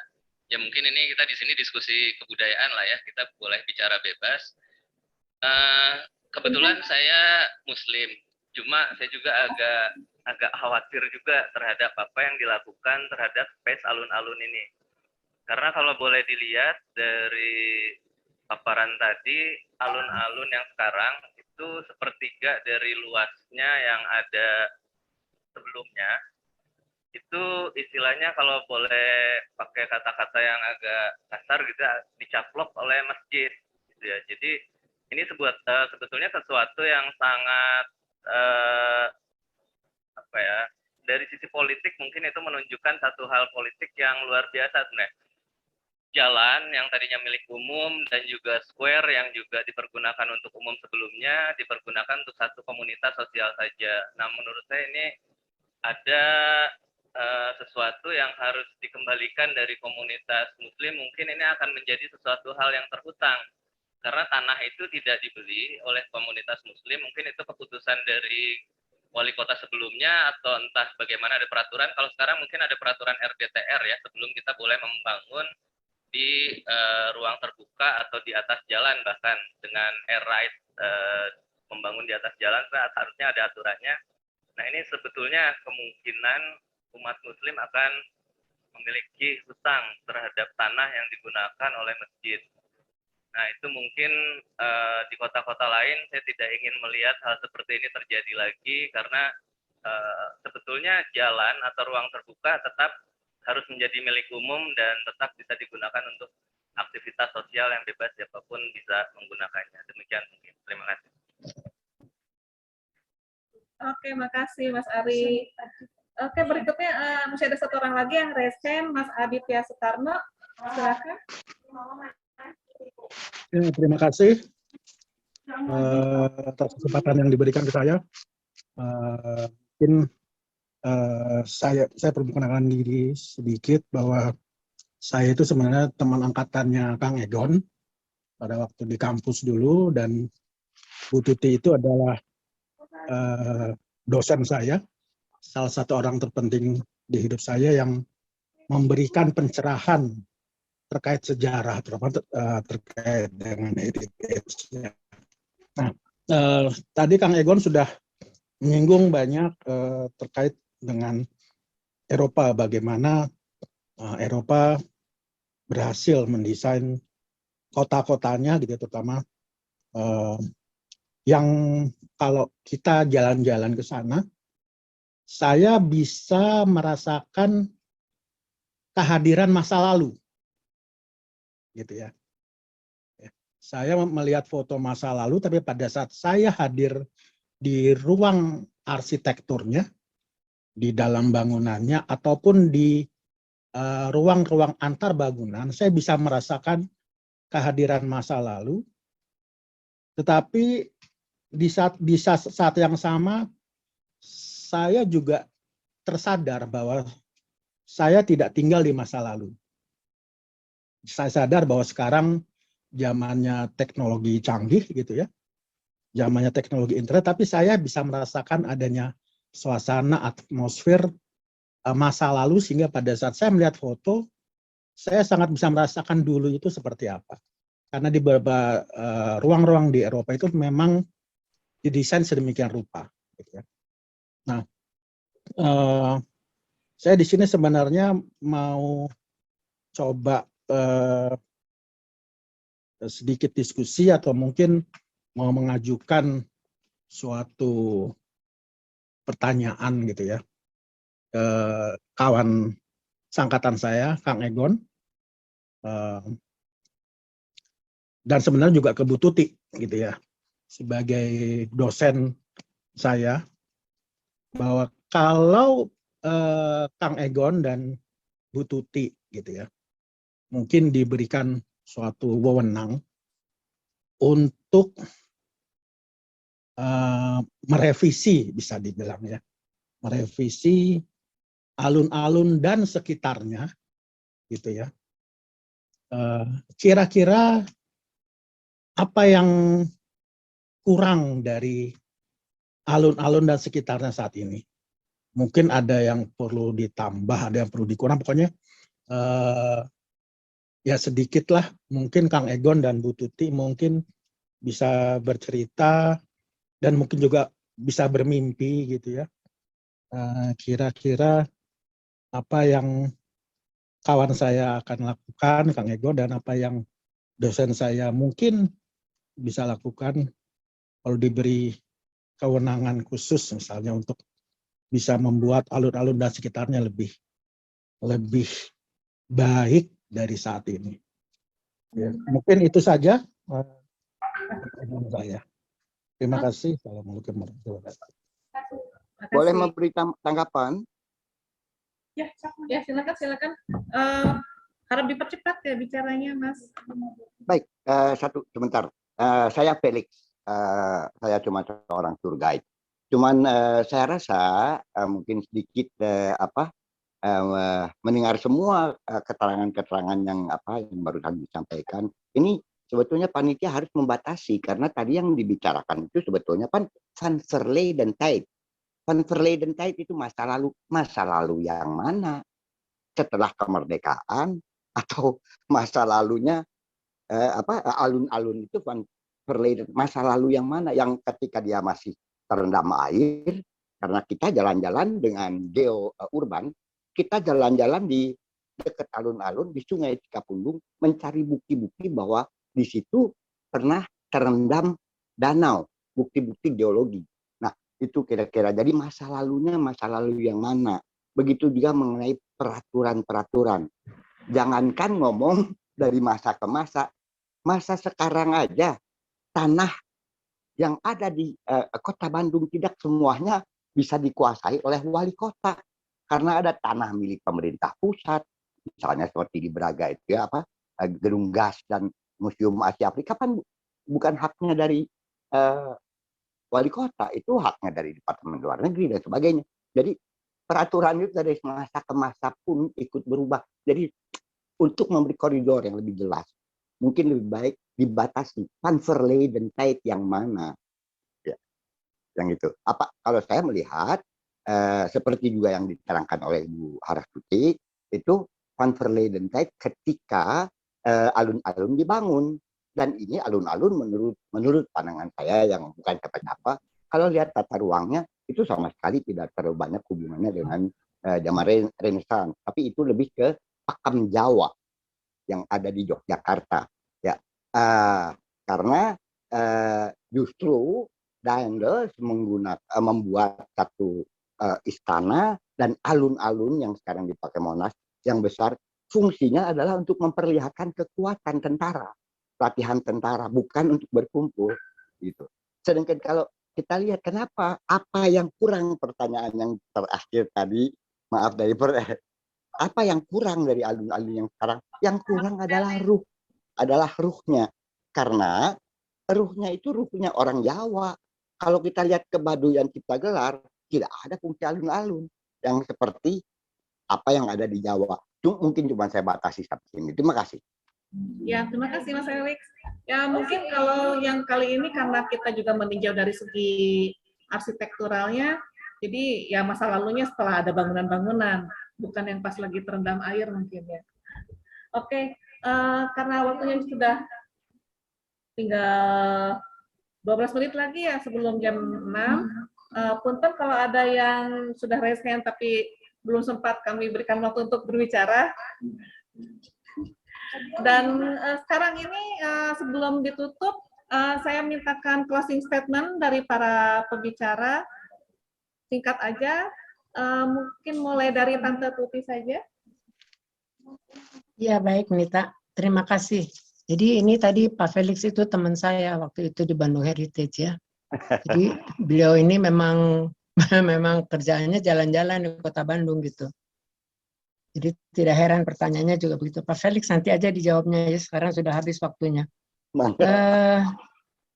Ya, tapi saya ingin juga membahas ini nih, apa namanya tadi, siapa ya? Tadi Ari ya atau siapa yang menanyakan bagaimana revisi alun-alun kalau dimungkinkan begitu barangkali ya. Bagaimana merevisinya? Saya pikir ya kita kalau mau merevisi itu kan dulu juga keputusannya bukan keputusan satu aspek saja begitu ya, bukan arsitekturnya saja atau perkotaannya saja, tapi juga bermacam-macam aspek yang bukan dipikirkan tapi dipertimbangkan barangkali ya, atau yang masuk ke dalam perubahan-perubahan yang terjadi di alun-alun itu. Sampai sekarang misalnya alun-alun menjadi seperti saat ini gitu. Bukan hanya dari sisi barangkali alun-alun harus dikelilingi oleh 4 jalan saja, barangkali itu lalu diabaikan saja karena ada kepentingan yang lain yang lebih mendesak, barangkali begitu ya. Tadi siapa yang bertanya itu ya, lupa saya. Jadi saya pikir revisi alun-alun itu ya tidak gampang begitu, harus memikirkan atau harus melibatkan berbagai pihak ya, berbagai pihak. Tidak bisa hanya dipikirkan oleh arsitek saja atau perancang kota saja misalnya begitu. Kemudian tadi menarik juga itu yang mengatakan ada skala alun-alun begitu ya, skala alun-alun itu yang sedang kami pikirkan begitu sekarang, bagaimana cara membangun bangunan baru di sekitar alun-alun itu, seperti misalnya di Palaguna ya, sekarang kan Palaguna itu bekas Palaguna itu kan sekarang kosong. Lalu di sebelah BRI juga ada bangunan hotel, sekarang menjadi teras kita kalau tidak salah. Nah dulu kita juga mempunyai batasan itu supaya jangan sampai alun-alun ini terlibas itu oleh bangunan tinggi seperti BRI. Jadi kami itu ya, supaya alun-alun ini masih terasa begitu sebagai sebuah ruang terbuka, bukan ruang yang begitu saja begitu ya, halaman begitu misalnya, tempat bermain misalnya sekarang begitu, tapi dia ruang terbuka yang memang bisa kita rasakan gitu.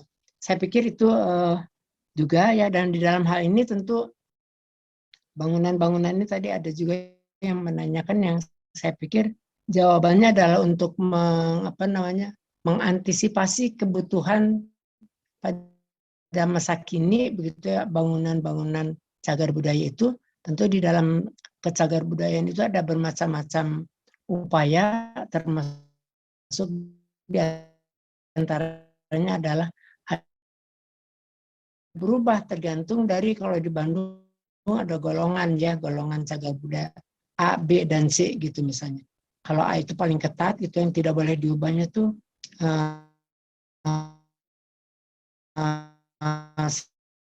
sedikit.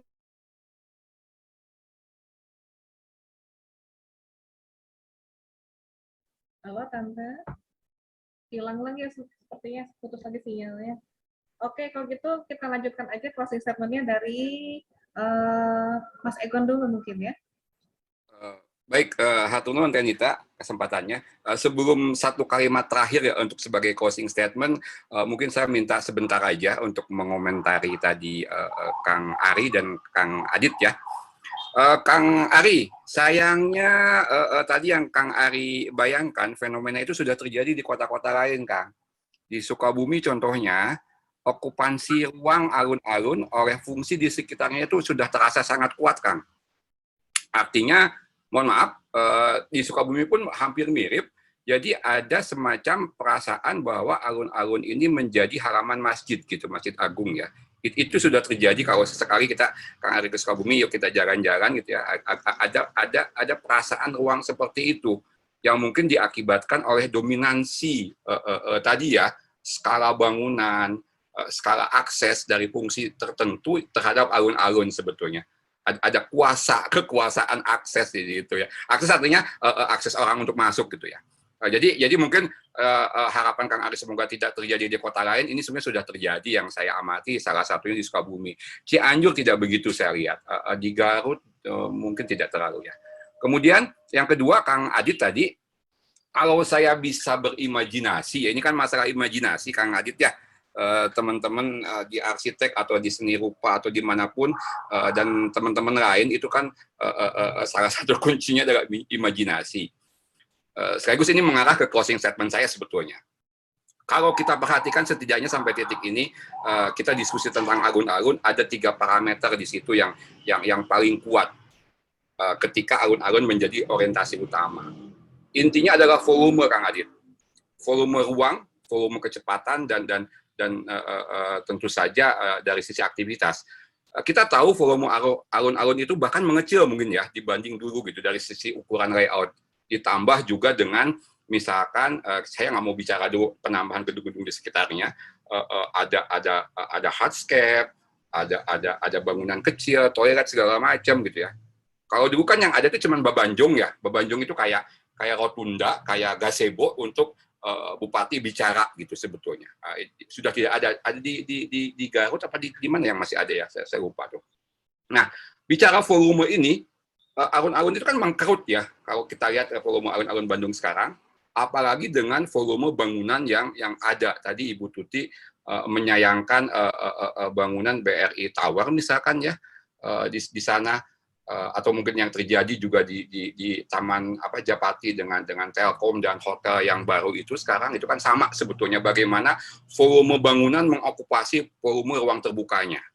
Dan yang paling penting, ya, kalau volume bangunan mungkin kita akan sangat sulit untuk merubah karena itu sudah menjadi hak atau udah ada ketetapan hukumnya, tidak bisa diganggu gugat, bahkan dirobohkan tidak bisa mungkin. Tapi ada satu lagi volume traffic nih, pergerakan.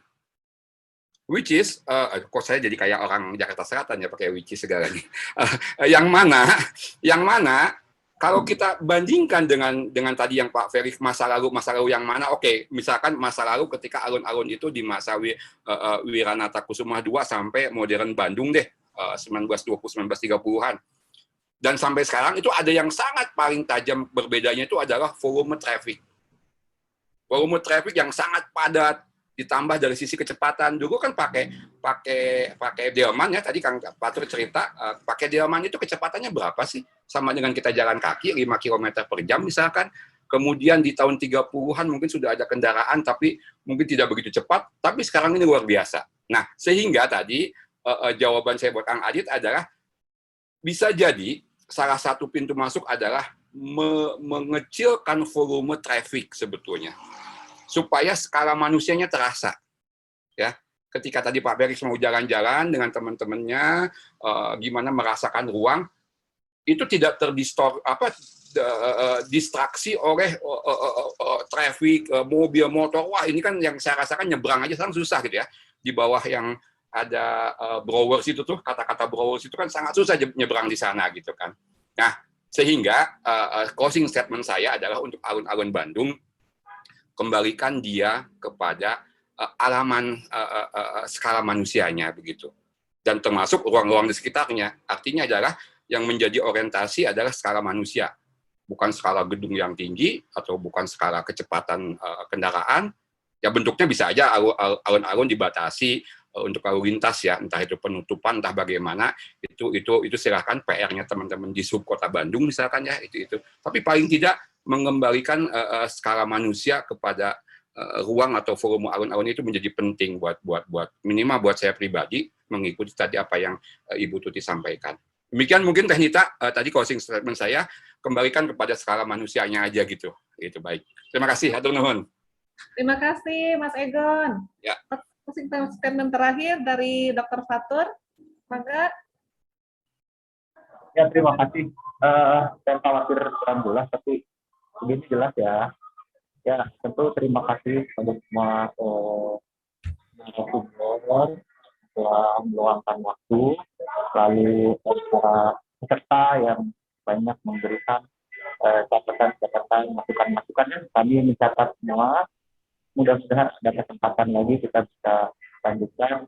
Ini kita jadikan suatu awal yang baik ya, bisa terus bergulir karena kita semua sama-sama bisa dengan kita ini. Terus beberapa poin yang ingin saya sampaikan dan ini itu banyak sekali terjawab ya, hal-hal yang ingin kita coba ulas. Yang pertama itu bagaimana korelasi arsitektur atau arsitektural dengan sosio-kultural pada masa lalu itu terjawab melalui dokumen-dokumen yang ada. Itu kita bisa lihat itu terjadi keseimbangan pada masyarakat saat itu ya, terlihat ya dari dokumentasi itu dan juga dari berbagai sumber-sumber yang ada itu dengan sangat baik. Di perangan itu memang ada pengelolaan penataan dari ruang, dari fungsi dan lain-lain tadi yang ditekankan juga oleh Kang Ari ya. Kemudian selanjutnya Bandung ini sendiri dari sejak awalnya abad ke-19 itu sudah multi etnis, bahkan multi ras. Tadi disampaikan ada Andreas de Wilde, Kang Wilhelm Wunschel, juga ada pelukis Payen sudah bermukim di Bandung pada tahun itu ya. Kemudian Karel Bosta, dan ini juga ya dari bidang saya itu ada Dr. Otten, kan kita ada nama jalan Dr. Otten. ada dokumentasi saat beliau menuju Indonesia itu berfoto di Sri Lanka di atas sebuah rickshaw. Jadi dari dulu sudah etnis multiras. Yang mana tentu saja bisa menimbulkan berbagai potensi ketidakharmonisan. Namun selanjutnya pada era itu kebijaksanaan atau masyarakat saat itu sudah membuat satu perhitungan masyarakat Bandung dan sekitarnya yang mengumpul semua unsur elemen yang ada untuk bisa satu bersama mencapai tujuan yang sama di bawah kepemimpinan wali kota saat itu, yaitu Bapak Menir ya. Dari yang namanya disatukan kita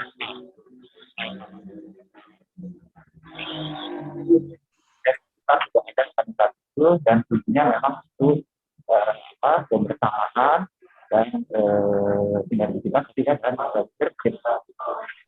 Selanjutnya mengenai alun-alun itu sendiri memang kita sepakati ya terjawab ya adalah pada prinsipnya ada suatu ruang terbuka agar memungkinkan masyarakat itu berinteraksi untuk berbagai kepentingan dan berakar pada satu budaya ya yang tadi dikomparasikan oleh Kang Tegon.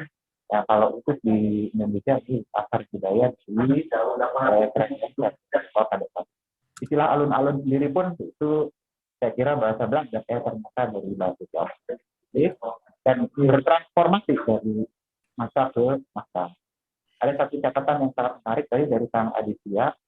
Kang Aditya itu menyampaikan bagaimana jika ada kehadiran masa lalu di masa kini. Nah, ini akan terus bergulir terus dan bisa kita bijak.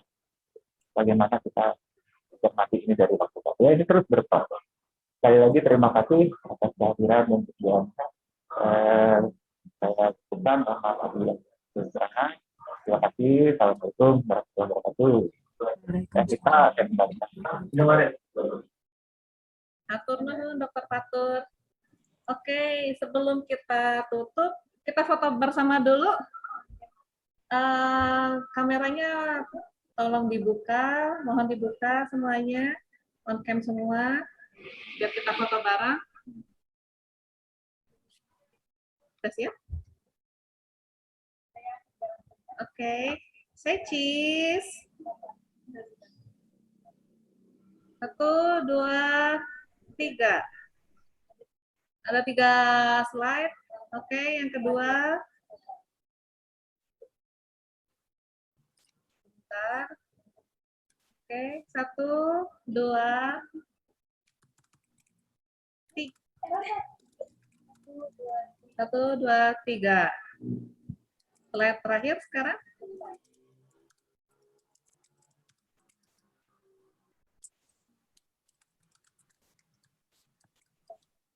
Oke. Oke, sudah semuanya ya? Siap. Terima kasih.